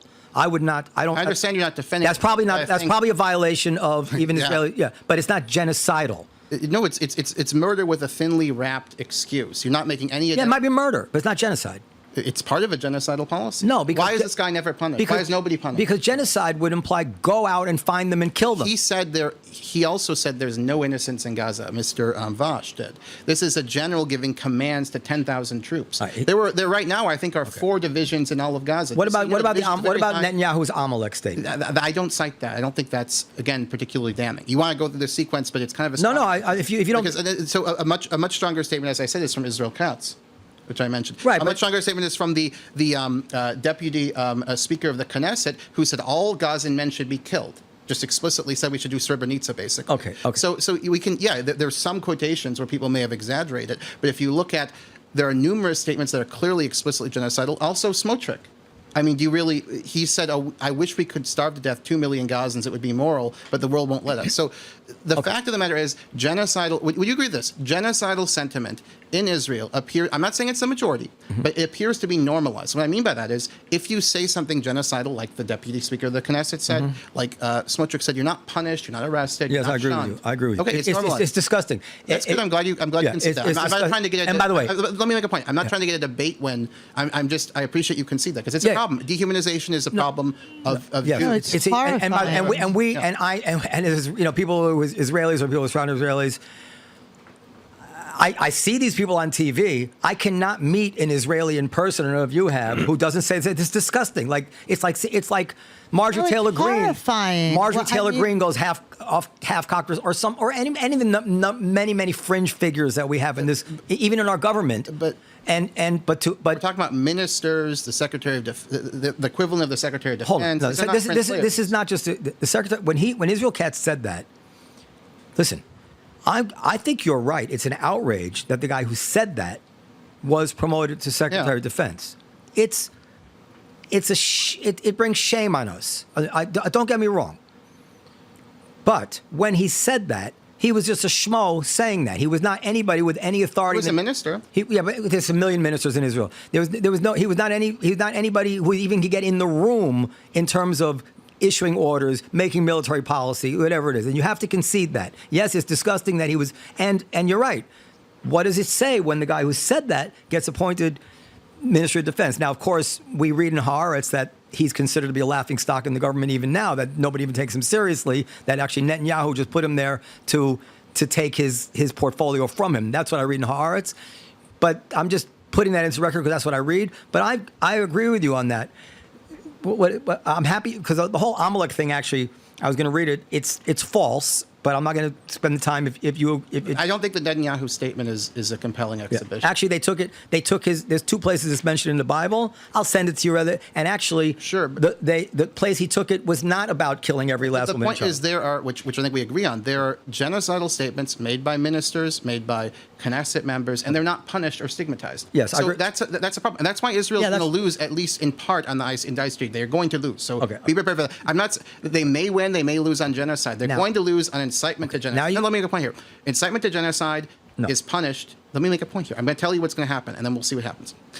Incitement to genocide under the Genocide Convention is punished even when a genocide does not occur. Why? Because if a government incites genocide, if Knesset members are, if the Secretary of Defense is, or the Defense Minister, the idea is even if a genocide isn't occurring, soldiers are going to commit more war crimes. They're going to feel like they're entitled to murder or kill or... Okay, so given that Israeli leaders are engaged in this rhetoric and it's not being punished, they're going to lose at the ICJ. Maybe they will, and maybe they will. Listen, it's not lost. It shouldn't be lost on anybody that these former Israeli prime ministers like Barak and Olmert, who are considered to be, the voices of reason now, they were accused of war crimes too.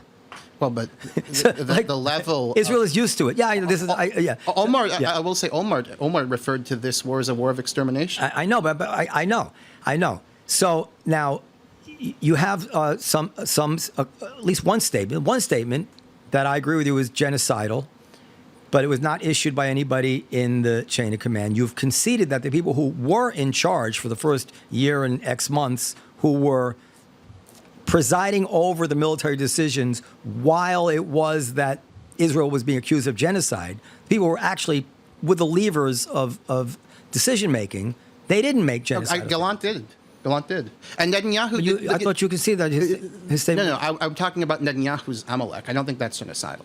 The Gallant statement was clearly about collective punishment because you're talking about cutting off food, water, electricity from the whole population. Collective punishment is not genocide either. We can call it a murderous statement then. Except that he says we're fighting human animals, and it could. I don't want you to be too kind to him, but one might just infer that everybody knows he means the Hamas. Head of Kogat a day later said. He specifically said the people of Gaza. He said they're celebrating while I don't know who that name is. I don't know who Kogat is. I don't know what the acronym stands for, but they're involved in policy for the occupied territories. Now, next, have you looked? He hit a genocidal statement. Have you looked into the procedures that Israel has when they target people, the chain of command, in terms of all the lawyers that are in the room?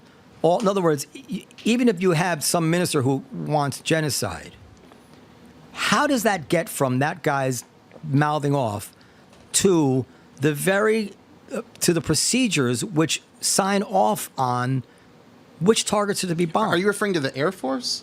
Because I don't think this is the case for Mr. Vosh. I mean, he says kill everyone, kill every woman who's in that Syrian corridor. So you don't think the Air Force bombing is genocide? I think the Air Force bombing is murder and part of the genocide.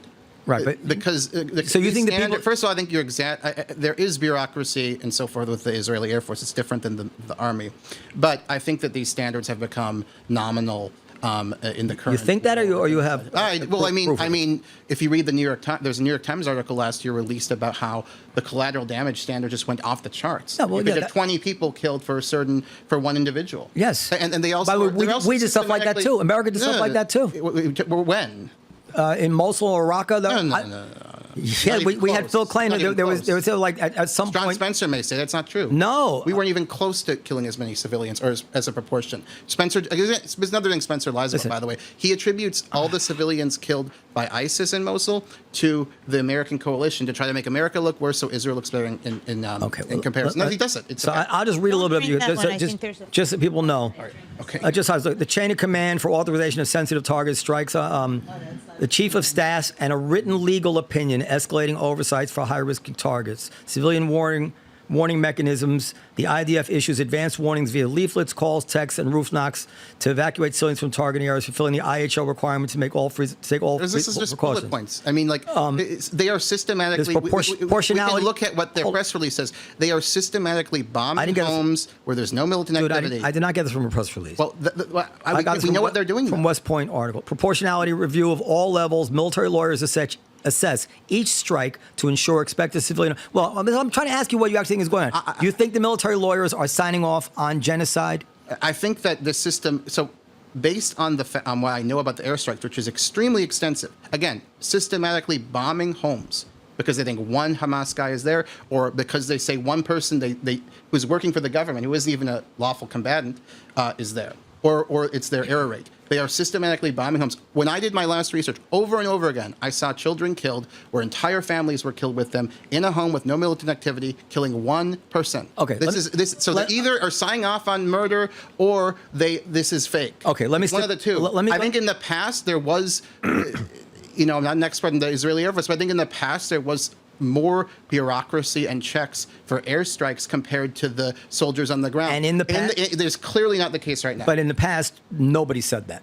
In the past, Well, okay, and you I'm you not wouldn't everybody. have either. So I think I would have. I think if you look at my content about Israel before October 7th, it's not favorable, but I wouldn't. I didn't accuse them of anything like I'm accusing them now. now, do we agree that Hamas is guilty of all the same things? Genocidal intent, statements, whatever. Is there Well, is there they're not something guilty of genocide? is there something? Is there something that Israel? I understand the scale is different because of their ability to scale differently. But is there something that Israel has done in terms of statements or killing or failing to confine their killing to military Are you talking targets? about intention now? We can talk about intention if you wish. I'm happy to. But are you talking about intention or action? Has Hamas not made genocide statements at least as bad as what Israel made? So yeah, there definitely are Hamas leaders who've made. Has Hamas not targeted civilians in the same way? Obviously, they've targeted. So what? Let me make a point here, though. The murder. You're saying Hamas is not guilty of genocide, but Israel is? Clearly, okay. Let me make a point here. So first of all, I'll mention why I don't think October 7th is genocide, and then I'll talk about the question of genocidal intent, which I don't have a strong opinion on vis-a-vis Hamas, because I think there's one, or you can look at it one or two ways. So the first of all, I want to make clear, what do I mean by genocide? Why do I think Israel is committing genocide? You actually, you're going to make the case now that Hamas actually has less harsh intent for its enemy than Israel has for its enemy. Yeah, essentially. Okay. So, not before October 7th, but now. No, yeah. Well, no, on October 7th. And well, if I wouldn't make that case on October 5th. Well, then why'd they plan October 7th? They had to have the intent on October 5th. No. I wouldn't make that case vis-a-vis Israel's intent on October 5th. That's my point. Let me describe what I mean by genocide. If the shoes were reversed, Hamas would be going easier on Israel now than Israel's going on Hamas? Now, I think, who knows what they do Okay, now? go ahead. The population is so Go ahead. radicalized, it's a hypothetical question. So first I want to define what I mean by genocide. What do I mean when I accuse Israel of genocide? So there's legal definitions under the Genocide Convention, but in practice, how law works is you look at cases, you look at human understanding, and language of like destroying a people in whole or in part, as used in the Genocide Convention, that's not really self-contained, the meaning of it. So we have to figure out, based on precedent, based on legal precedent, based on other matters, what does genocide actually mean? So how I would define it in this case is, generally, is you have to, and although the Genocide Convention allows for other possibilities, you have to engage in mass intentional killing. We're not talking about collateral damage. We're talking about intentional murder of civilians. And it has to be done with the intent to destroy a people.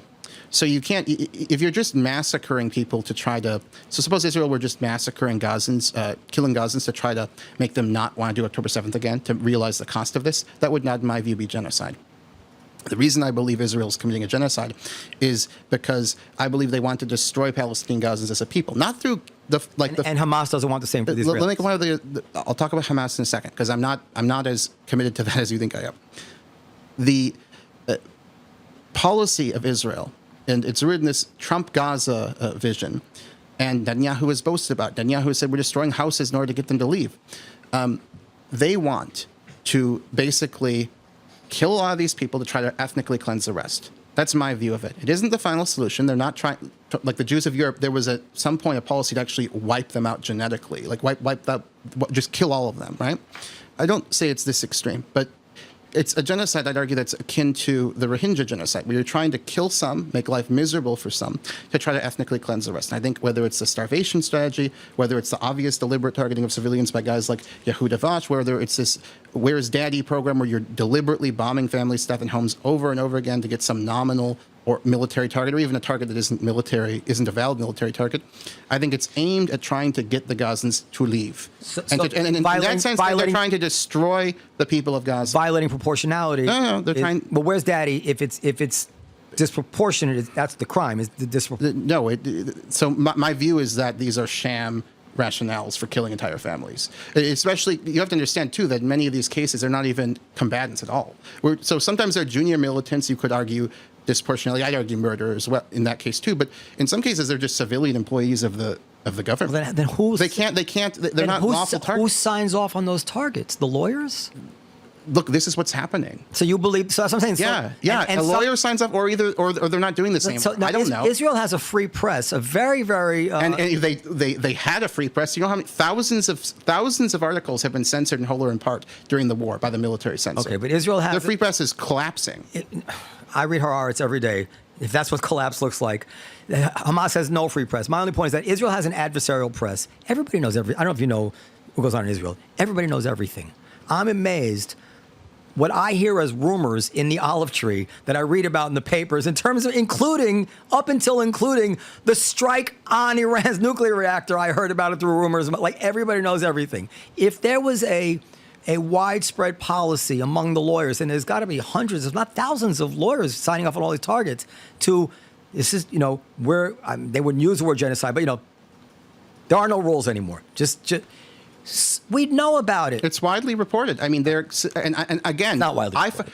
Where's Daddy is not widely reported. Where's Daddy is widely reported, but the notion that the Where's Daddy means you don't even have to be it can knowingly kill civilians, and we're going to send the Air Force to do it, and we're going to give them their orders, and we're going to fill out the card that has to be card and signed by the lawyer and authorized, that lawyer who signed and authorized it knew there was just civilians there, and he does it because he's part of the genocide machine.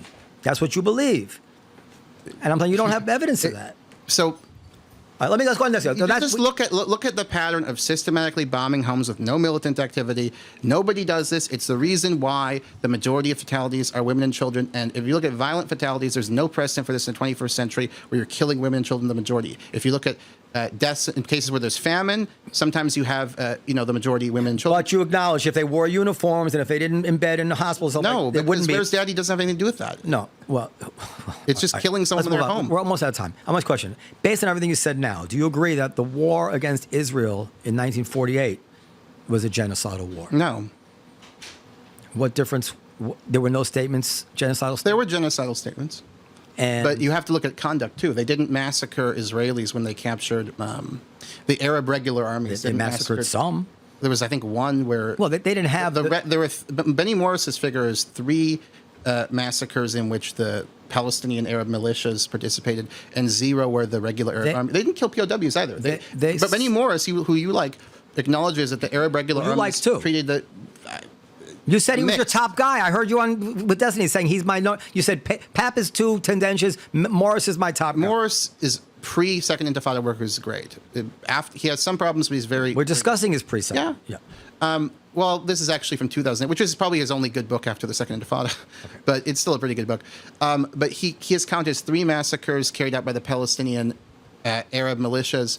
I think he says 0 carried out by the Arab regular armies, but you could argue 1. And I think 24 for the Yeshuv and then the IDF. So and he also acknowledges that the POWs were treated well by the Arab regular army. So there was rhetoric, but there wasn't a genocide. I have to see that, but there were statements. Yeah. Slaughter the Jews, drive the Jews into the sea. We will murder, wreck, and ruin everything standing in the way, be English, American, or Jewish. All the Jews will be eventually massacred. All the Jews. I mean, like it goes in 1949. It was one after another genocidal state. But when they overran settlements, they didn't massacre. So I mean, you have to look at obviously the statements are evidence, but you have to then look at what the actions are too. Well, I don't know that Israel is going in there and massacring people either. I mean, look at these people seeking aid. They're shot every day. There's just no. At some point, you may have a nominal system, but if there's just no standards for targeting. Let's put our guard down for a second. Why do you think those people are shot? Well, first of all, some of those stories seem to not be okay. So I have a friend whose cousin, 15-year-old cousin. This is true, right? This is the woman I was talking about earlier, who's anti-Hamas from a liberal family by Gaza standards. And her cousin, 15-year-old boy, was trying to help the family get aid and was shot in the head by the IDF and was in a coma for a day, and now is starting to talk again. So this is real. I mean, the CNN did an investigation. The bullets are Israeli. I'm sure NATO-grade full metal jacket bullets. This has all happened. No, some things have happened. Some things that were reported haven't happened. But what hasn't happened? Some of the shootings turned out not to have happened. Which ones? The ones that were reported that were retracted. I don't know which by whom? By Eisenberg? By BBC. But let's. That's a different issue. But all right. But let's just. That's not the question I'm asking. Obviously, Israel can be trusted to operate in its own amoral interest. I'm not talking about, like, I'm assuming arguendo, they're a horrible bunch. Shooting people coming to get aid, especially after going through all this trouble of creating this whole bureaucracy to distribute it, bringing it in. There's no, it's impossible for me to believe that Netanyahu on down saying, I've got it. Let's create this whole thing, and then we'll announce that we're giving aid, and then we'll give the order, and we'll mow them down. That's not plausible to me, because it's 100% against Israel's interests. And if from that, Israel wants to have people starving to death and look like concentration camp victims. Well, they did starve people to death. Yeah, I'm saying that would not be in Israel's interest either. So it's hard for me to accept, but not you, and I want you to explain it, that you think this order came from the top to shoot these people showing up to get aid. And then, of course, at the same time, we know that Hamas has done the same, and I'd like to know why you think Hamas has done that, shooting people to get aid. So it doesn't have to be some document signed by Netanyahu where he says, I hereby decree. No, why would he want it? Well, It could be with a blink of an eye, a wink of an eye. he wants it. Why does he not punish this guy who leads a whole division in Gaza that says no innocent civilians, all women can be shot because they're men in disguise? Because he wants to see large numbers of civilians killed to try to get the rest to flee. That's what he wants. Okay, I can answer your question. He wants people to be killed. He doesn't. I don't think he wants to kill every Gazan, and I think he realizes he couldn't get away with that. But I think he wants to see a lot of civilians killed to try to ethnically cleanse the rest. So yeah, this is he wants to shoot. He wants to shoot people showing up to get aid. Yeah. You believe that? Yeah, I do. Even I think he wants to see. I don't think he's visualizing like the cousin of my friend. What does he gain? I think he gains ethnic cleansing. He wants the people to leave Gaza. They can't leave Gaza. They 150,000 have left. Believe me, people are trying to leave, and some of them are leaving. Look, there are people at the border in Egypt who have let people through. You know, like nearly, I think the figures are, it may be as much as 8, 9, 10% who've left. Okay, so let me a lot of people have left. Yeah, let me even answer, though they're not allowed to. They can't leave now, can they? Where can they go? Well, Israel allows people to leave. To go where? I'm right now arranging. Where can they go? If you have a visa and a plane ticket, you can go. Okay. I know someone who works. Only affluent people can get visa and plane tickets. People who can't afford food are not getting visas. 150,000 people have left the strip. They want people to leave. They want the Egyptians. You don't think they want the Egyptians to open the border and let them all Yes, they leave? do, but it's not open now. So when they're shooting these people, all right. Let me ask you a question. First of all, it pains me that you believe that about not a soldier who could be a murderer, or the reality of almost 2 years of war and the PTSD and the rage and the resentment that might cause somebody to open fire, or, squeamishness, scared. We've seen enough incidents of people all around the world opening fire, especially law enforcement people, that, especially when faced with crowds, that we ought not to assume it was premeditated, because it almost has never been premeditated when we see a law enforcement person with a gun who opens fire and kills innocent people. And, when you're with a mob and they're coming and something scares you and you have PTSD, and it seems to be a very Occam's razor plausible thing that somebody did something horrible, and it's painful for me to, and you represent maybe a majority of the world now, say, no, that's what Netanyahu wants. He high-fived with his, whatever it is, when he saw these people being shot trying to get food, and then he stopped doing it, of course. But as far as why he doesn't fire the people, the thin blue line, as it were, is a fact of human psychology. Why is it that the priests covered for other priests who were raping little boys? Why is that? It's so fucking horrifying, right? Nothing makes us angrier than to know that those priests, hundreds of them, in a grand conspiracy, covered for their fellow priests sexually abusing children. Why do they do that? Because they want those children abused? No, that's not the reason. Why do cops cover for cops? Why do doctors cover for their fellow doctors after they've committed malpractice? You show me the example You will not find an exception to this thin blue line dynamic. And that's how I explain it. And I don't defend it. But in a time when a country is at war, especially, there is this rallying thing. They certainly don't want to give, it's a mistake, by the way. I really believe it's a mistake, but you see it all around. They don't want to give ammunition to the enemy to say, hey, look, even Israel says he's said genocidal stuff, you know? So I understand how it happens.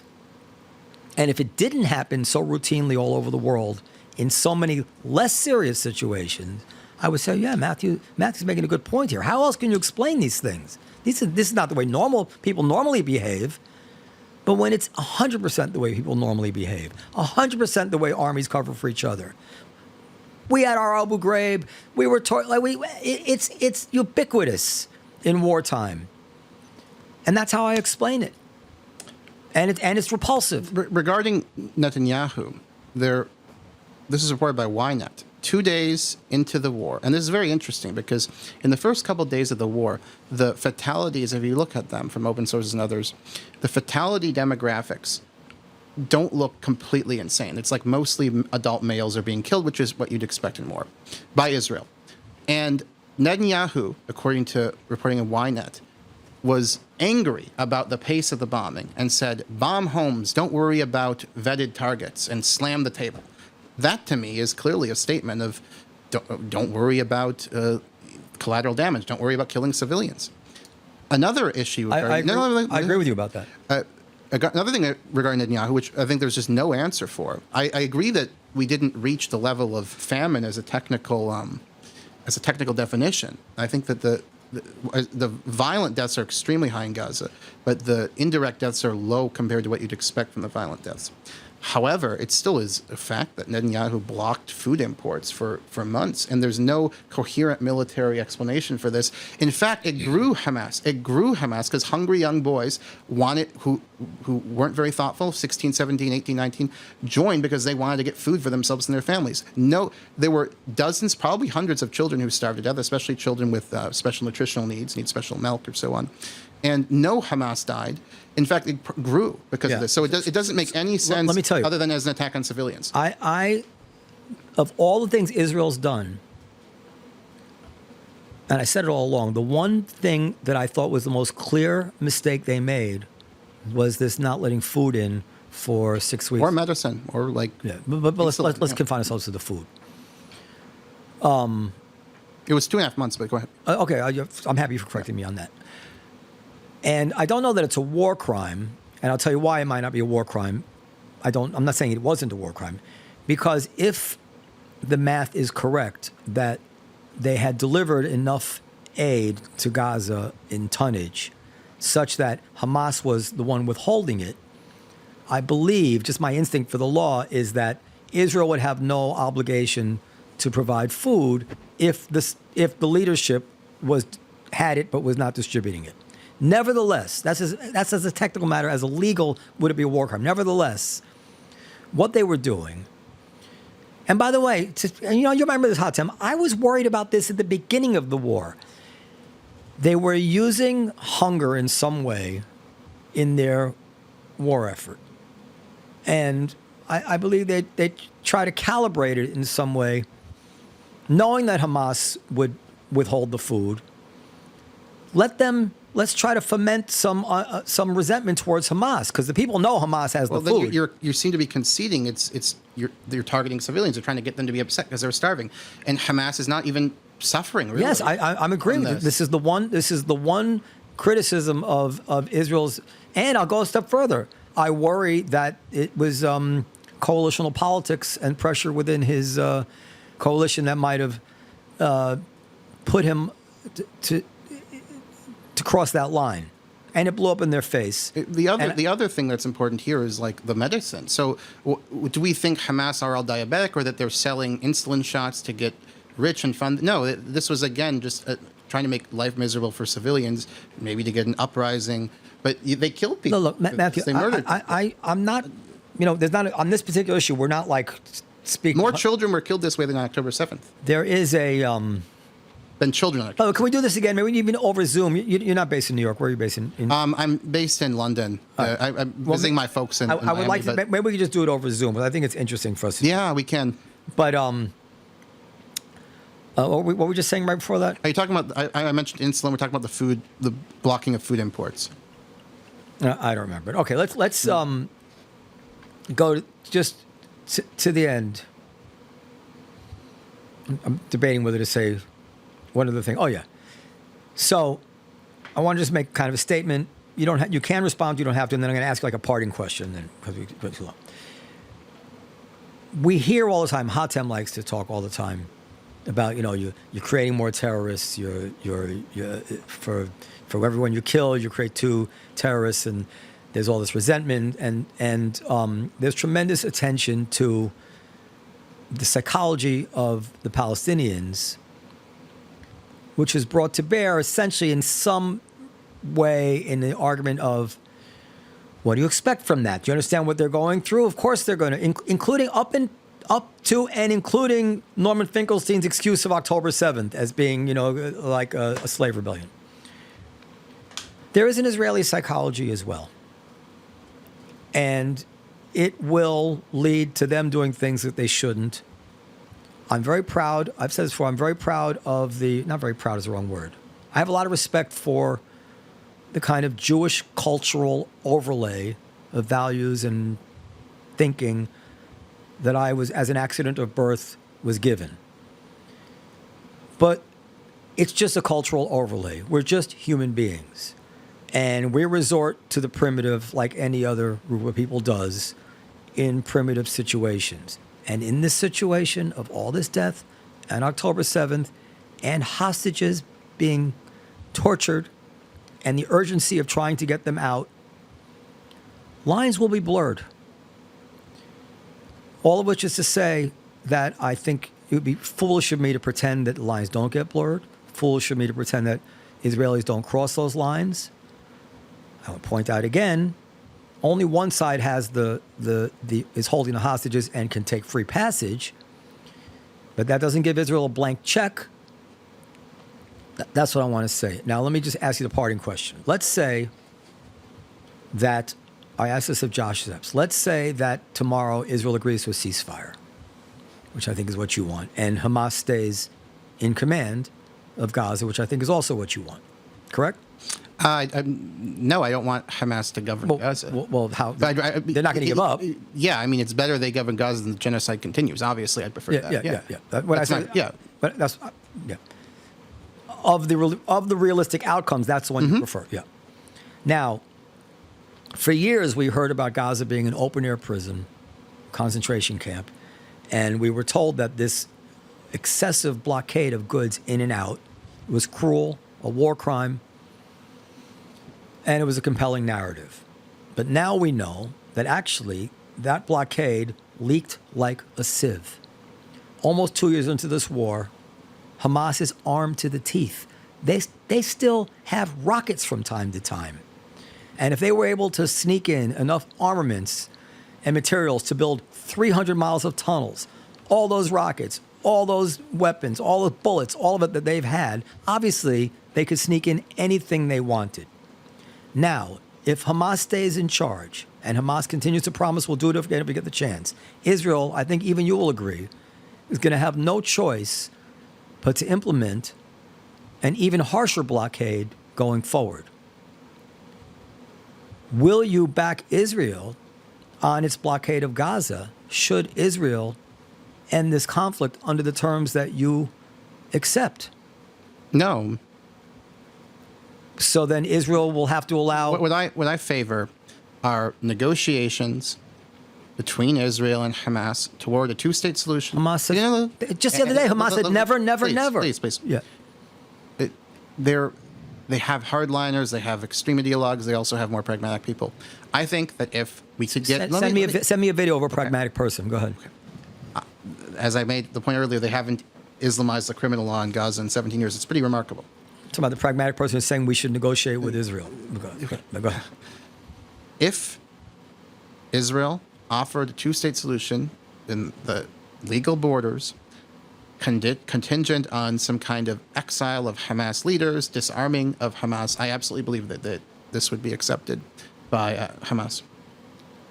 In fact, they've said that. They've said that they talk about like they talk about like some kind of 100-year truce, and then they're going to fight Israel again. Okay, I mean, what was the world like 100 years ago? I mean, the point would be to get security guarantees. I've heard about a 10-year truce, but they'll never accept the Jewish state. No, yeah, they won't ideologically, but no, even moderate, even Palestinians who think like, a dear friend of mine who's coming to visit us in Miami. This will be after I come back from London. Complicated schedule. This is a guy who's completely opposed to what happened on October 7th. He actually said, I'll share this. It was personal comment, but I'll share it. He said that he thought of his daughter when he saw Shani Luke. He lives in the Middle East, by the way. He's not in the diaspora. But in his heart, he doesn't see Israel as legitimate. Like, you're not going to get, even people who are pro-peace, you're not going to get to see Israel as legitimate. Maybe in 200 years they will. But Matthew, is it asking too much for a leader of the Palestinians to say out loud what you're saying? Arafat even did that. Oh. To say, you know what, Israel, if you would agree to a two-state solution, we will return the hostages and take safe passage, and we'll recognize the Jewish state along the lines of the Olmert map. Why can't they just say it out loud? Netanyahu would never accept this. But why don't they? Maybe yes, maybe they should. But they've said that they would accept the two-state solution. It doesn't matter. No, they've never. They've also said that's not true. They have. No, they have not. Here's my laptop. You find me where they accept. You show me right now where they accepted the two-state solution. Under the circumstances I described. Meaning no recognition of Israel. I don't know what recognition means, but they've said we're going to have some temporary truce that's 100 years. A truce is not a two-state solution. Sure. You can even show me that. Let me. I don't think there's going to be a productive exercise around, but after the show, I'll send you links, and then because I've looked into this. Trust me. So Matthew, as promised, did send me a source. It's an article called "In Theory: Reframing Sacred Values" by Scott Atran and Robert Axelrod, two professors. I'll quote a little bit from it. Ami Ayalon, former head of Shin Bet, Israel's counterterrorism and internal security agency. By the way, we've interviewed him. You should look it up. Expressed to us his view that Hamas's proposals for a hudna, a provisional armistice, could be moving in this direction.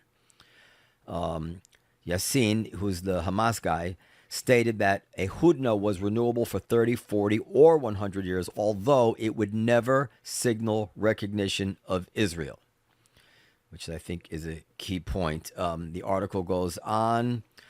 It compares it to the IRA in Great Britain. Of course, the IRA never refused to recognize Britain's existence, and many Israelis believe that Hamas's refusal of recognition and permanent peace indicate that any hudna will just be a smokescreen to allow military preparation for an eventual attack on Israel. And then Ayalon, who recently lost the vote for leadership of Israel's Labour Party to Ehud Barak, says a hudna that disallows military preparation for an attack on Israel, in other words, that Hamas would have to agree to be demilitarized, and does not explicitly rule out some future form of recognition, can allow dialogue. So that's Matthew's source. I'm adding the caveat. There was just a London hearing, and they asked the guy specifically, "Will you accept the end of the conflict if Israel goes?" And he said, "No, never." The conflict would mean Israel's recognized forever. I don't think that's their position, but they have really. Well, Israel's not going to agree. If they agree to a 100-year truce and say that's a good faith, I mean, who knows what the world will look like? It's amazing to me. They have to maintain some kind of ideological cover to their hardliners. Yes, but because they can't say, "Oh, we're done fighting forever." Why can't they say? Why they should? But if they got the right offer, they should. But but the problem is that if Israel agrees to this, then tomorrow the West Bank could be overrun by Gaza by Hamas as well, and then October 7th will come from the left and the right. Israel can't accept that. Israel. It was hard enough for Israel to accept it when Sadat said it. It was really tough for the Israelis, not because they wanted the Sinai. It was. Well, they did. I mean, Moshe Dayan said, "Better to have Sharm el-Sheikh without peace." Dude, this is where you're on thin. You can't. I lived through it. I know with 100%. You don't look that old, Noam. You really lived through it. I know through 100% certainty. Looking pretty young over there. There are always statements. The Arab world is lucky because we have no access to their minutes, their diaries, their private comments, their like whatever it is. You can find statements in the last year of American history within the Trump administration. You can make any case you want about any issue based on some single statement somebody said somewhere, somebody mouthed off. But the fact is, the big issue in 73, the war. No, when in Camp David, when Carter, Okay. 77, 78, I guess, was, can we trust it?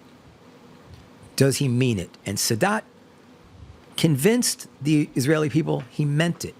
And then you can look it up. And then the polls shifted all the way in favor of giving it up. And then Menachem Begin, the most hard, gave in. But he was less ideologically committed to Sinai than he was the West Bank, because he saw Judea and Samaria, as he would call it, Ehud, as much more important to Jewish history than the Sinai. This is part of his view. Yes, but Ehud Olmert, who was a right winger, he was Sharon's deputy at one point. He was elected on a promise to pull out of the West Bank unilaterally.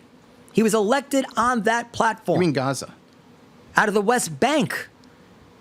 Olmert ran on a plan to leave the West Bank. This is what the Israelis were capable of doing. And if there was a Palestinian leader, a la Sadat, who got up and said, listen, Israel, we don't want this anymore. We want peace. We don't...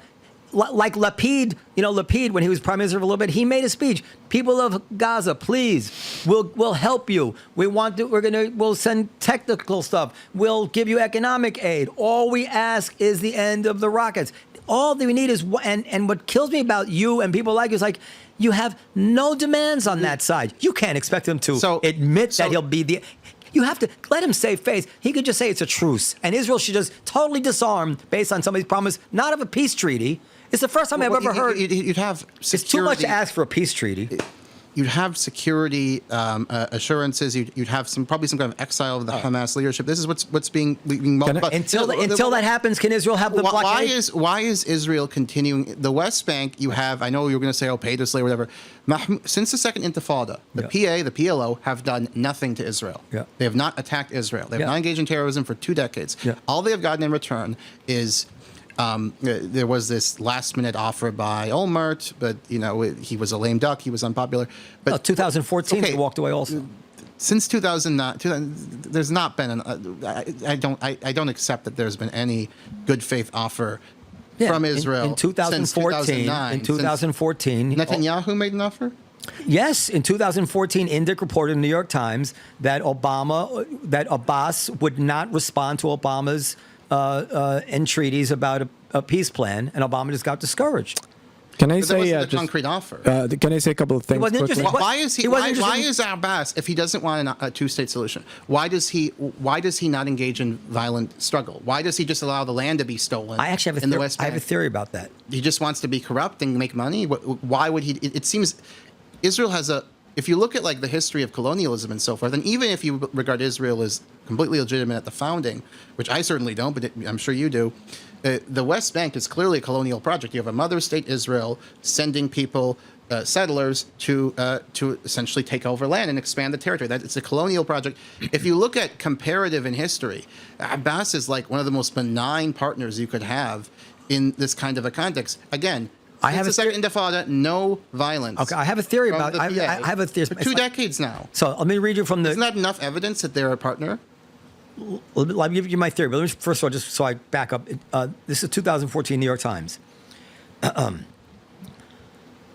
In a March meeting with Mr. Abbas in the Oval Office, Mr. Obama tried to sell him on the Kerry framework. The Palestinian leader, officials said, did not respond, preferring to reiterate his rejection of the Israeli demand that the Palestinians recognize Israel as a Jewish state. Quote, the president was skeptical about a deal after that meeting, the official said. Abbas was more comfortable pivoting to public grievance than focusing on a private negotiation.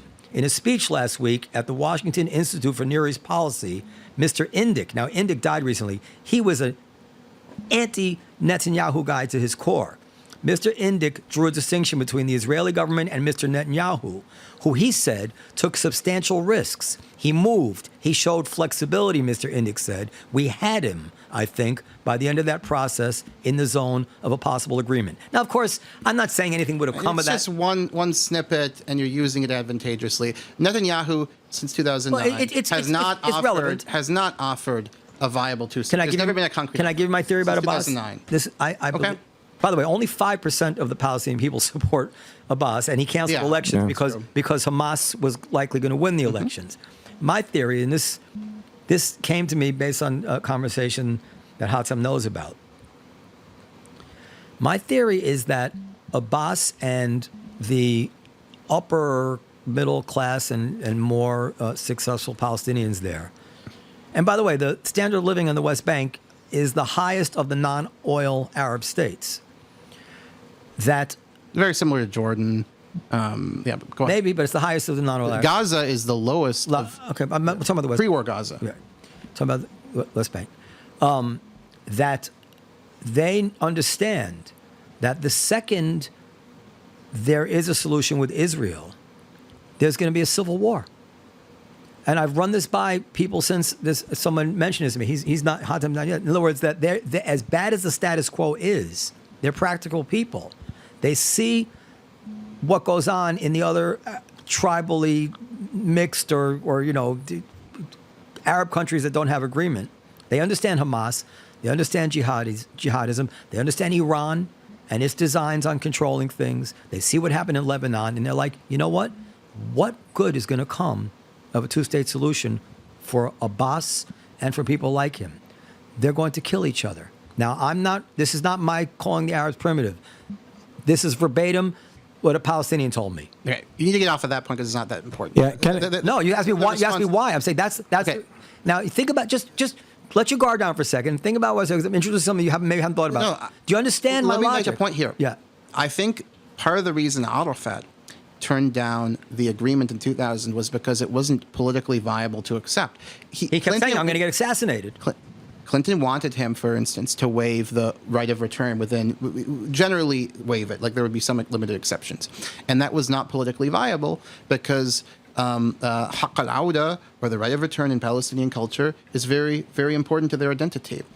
So here's why I bring that up. I bring that up to say, oh, you may have a germ of a point, Noam, but also to say, why do we always try to push the Palestinians to do things, to come to agreements that are not politically viable and could in fact lead to civil war? There are certain agreements. If an Israeli prime minister endorsed the right of return, that would cause us, and somehow a government. I mean, it's pie in the sky, but somehow, go with the hypothetical. Somehow this gets implemented. There would be a civil war in Israel if all the Palestinians are on civil war in Israel. Oh, come on, there would. There would be. No. There would be huge unrest. Yes, there'd be political unrest. If somehow this were being implemented, there'd be huge political unrest. There'd be political unrest, All right, which is not the same thing as a bloody civil war. Can I just say something? Just to wrap it up. Yeah, because this is the peace plan. If you tweet bad about me, I'm fucking. Are we both going to retweet this debate? Yeah, I'll retweet it. Okay. So, this is the peace plan that this is what we need to happen. Palestinians need to get a leader that steps up and really represent the people. 2, Israel and the whole world need to stop supporting the leaders, the Palestinian leader that they want. Let's mention Hamas. Big deal exists because of Israel. And what Hamas did to Egypt and to Saudi Arabia, to a lot of people, were bad. And nobody stopped them until they start attacking Israel. But when they attacked Egypt, the same thing with Al-Qaeda before, people just keep supporting them. So we need to stop supporting Hamas. We need to find the Israeli. And then, which most importantly, I think it's important, those who committed a war crime need to be punished. Because those who, if you want to move to peace, you're not going to just let it go. You're either going to become a terrorist or justice has to be made. So these are the 3 things. The Palestinians need to get a leader that really represents them and say what they mean and mean what they say. The world stop supporting Hamas and Al-Qaeda and all these people and giving money to Qatar and all that. And those who committed a crime from both sides, the October 7th or everything that happened in Gaza, must be punished. And we saw examples of Saudi Arabia and UAE, and who doesn't want a peace anymore, Yeah, so I do. I would just add to that there needs to be prosecution. There needs to be the charge of genocide has been made, and by myself, but by a number of people who are more distinguished than I am. That needs to be investigated, and criminals, murderers need to be punished. That includes people who murdered Israelis, of course. And we can call it Don't hold your breath. We can call it the Hatem committee since I came up with that. But ultimately, I think we also, with the negotiations, need to have a rebalancing of power. Yeah. Because there was such a huge power differential at Camp David. Palestinians are much weaker than Israel. the Clinton administration was more. Clinton is an idiosyncratic person, but the Clinton administration was more sympathetic to Israel than to Palestine. I mean, the fact that was there something about the Olmert offer that you found insufficient? The problem with the Olmert offer. Well, first of all, we don't know all the details of it. But is there some detail you suspect? I mean, No. It was 100%. Capital needs Jerusalem. I mean, I'm like compare. I said it earlier. There's moral obligation to be practical. All these people have died. People are living this way forever. Like what? Imagine now. What was the thing that they were holding out for? I mean, isn't it weird that we don't even know what it was? We have much more information about 2000. Part of the problem with 2000 is... No, we know 2008. We know all the details. 2008's a lot sketchier. I think Olmert was, in good faith, wanted a two-state solution, but the details are much more scattershot. Olmert was incredibly unpopular. He was incredibly unpopular. There's no way that's why Abbas walked away? was going to implement this. Yeah, he was a lame duck. No, this is your mistake. And then we have to wrap it. I meant to say this before. 2000, we can talk about in more detail. I'll say one thing after you. Yeah, and then we're going to wrap it up. We'll do it again. We'll do it again in a couple of weeks. There's stuff happening in Iran now. It'll be interesting to see. I know. This is, I mean, you're not going to take my word for it. You're not going to believe me. But I'm telling you what I really believe is true, based on my entire life around Israelis. I was raised by 4 grandparents who came to Israel in the early part of the 20th century as refugees, pictures in the mud, building Tel Aviv. You know, if you had told them they were colonialists, they'd be like, what are you talking about? And all I ever heard my entire life was, would they make peace? Will the Arabs make peace? The Arabs will never make peace. I don't trust it. This is up until Sadat. I remember, I've told the story a million times, when my father began to cry, like literally crying because he heard Sadat speaking. And he says, oh my God, he means it. Like I never thought this could happen. And immediately, he's like, give him whatever he wants.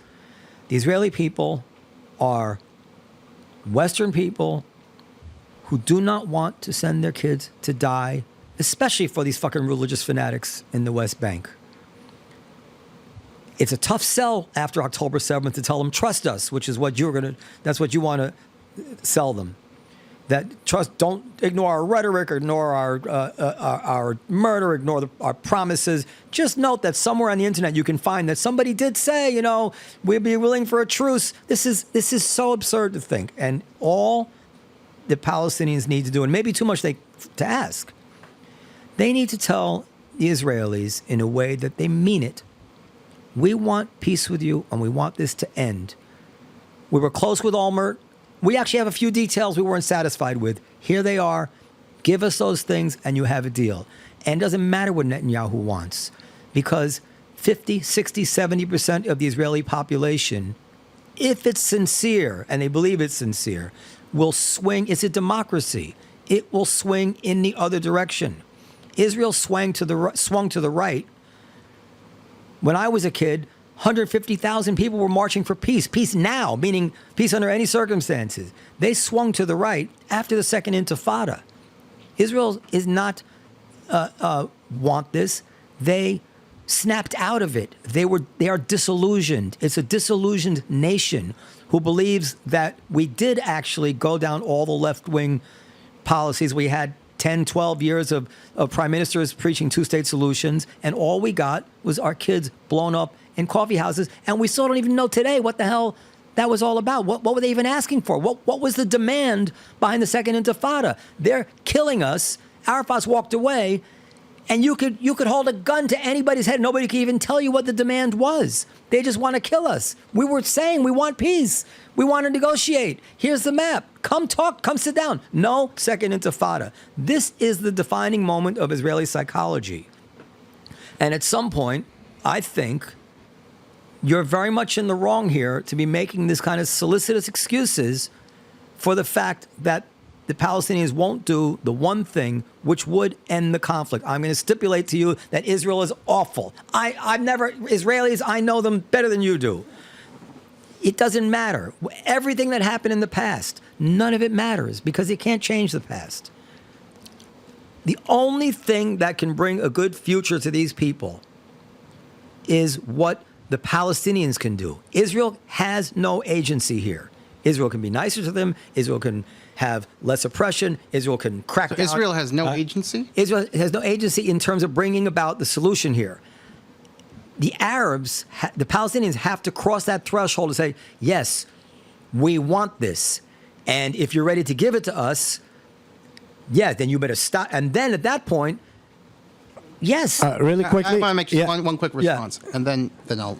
This will probably be my last remark.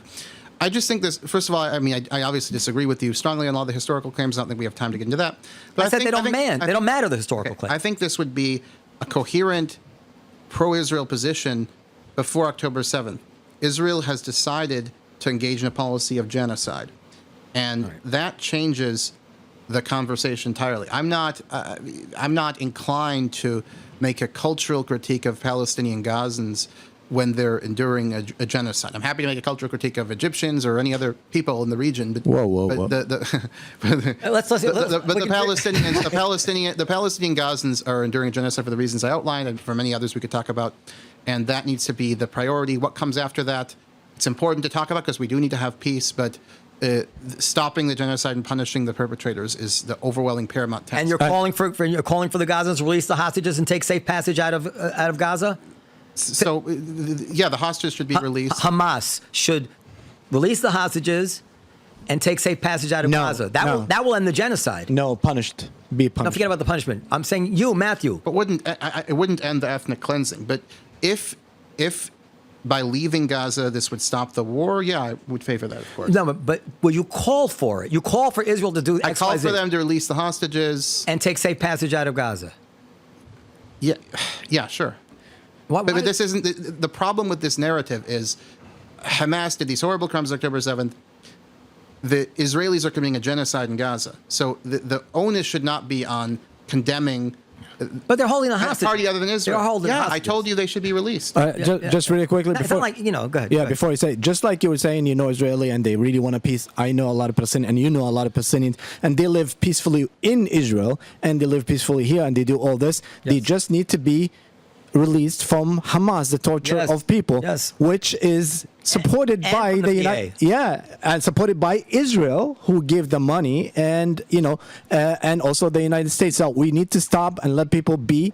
And Palestinians gonna want peace as well. Who doesn't? Who wants their children to be killed and stuff? But we have to. And this is the last question: do you support that everybody that committed a crime should be punished in this war? Of course, I support it, but it's never going to happen. Okay, but it should happen just like it happened with the Nazi Germany. That's how the world move on. I would be so proud of Israel. And by the way, this is not the first time they've gone easy on people who committed crimes. But this is beyond. This is every time they bring charges. If you read about it, like 1 out of 200 people get actually, and even then it's a slap on the wrist. This is a, I mean. It shouldn't be hard to criticize this because the same shit happens in America. But what happened is horrible. Despicable. Just like the Nazis did, we need to, and we're talking about October 7th murderers as well, they need to be punished to a way that this really never happened. And we'd be proud to be humans again. Be an organ donor. Bye. Be an organ. You know who the biggest organ donors are? Don't tell them who it is. No, I refuse a Jewish heart. They give it to me. I was like, I don't want this shit. Orthodox Jews are the highest. Did you actually get a heart donated from a Jewish person? I have no idea who did, but that's the beauty of it. Is like when you wait, it doesn't matter if you're Christian, Jewish, Muslim. It doesn't matter. You just wait as long as. I'm going to just say one thing because everyone in there says I'm anti-Semitic. I'm not Jewish. I don't know that many Jewish people, but just as a historian, I've read a lot about the Jewish contribution to the Enlightenment, the discourses of human rights, the Jewish culture of looking at oneself and critiquing one's own culture, like dialectic. I have to say, this is something Norman Finkelstein has said. This kind of like machismo, self-righteousness from Israel does not seem like the Jewish culture I'm familiar with. And it's not a culture, again, that sounds like a backhanded compliment. No, it is. I mean, it is. Yeah, I'm trying to figure out. It's like, huh? Wait a second here. Listen, Israelis you're right. That this has become part of Israeli culture, and it is a little bit of a disconnect from American Jewish culture because they're in a rough neighborhood, and they've become quite tough. No question about it. I had a theory. Can I finish with the joke? Yeah. I think it's time for aliens to come. If the aliens attack Israel, we'd be like, listen, Obviously, nobody likes you. Did you know that Norman Finkelstein at one time was saying that the Iron Dome was a fraud and the tunnels were not for terrorists? I haven't followed those claims. Oh my God! Yeah, I know, it's crazy. Yeah. All right. The tunnels are very important to the war. Without the tunnels, they couldn't subsist. Yeah.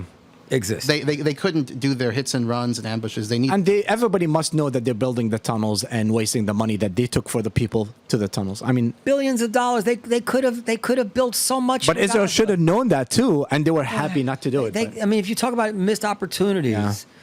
I mean, so here I have to again disagree. We'll do another show. Poor Tiana's probably asleep behind the thing there. I'm surprised to hear you went to University of Chicago Law School. You don't know many Jews. That's a little weird to me. Are we wrapped up now? Let's say goodnight. So Matthew, you're going to tweet this.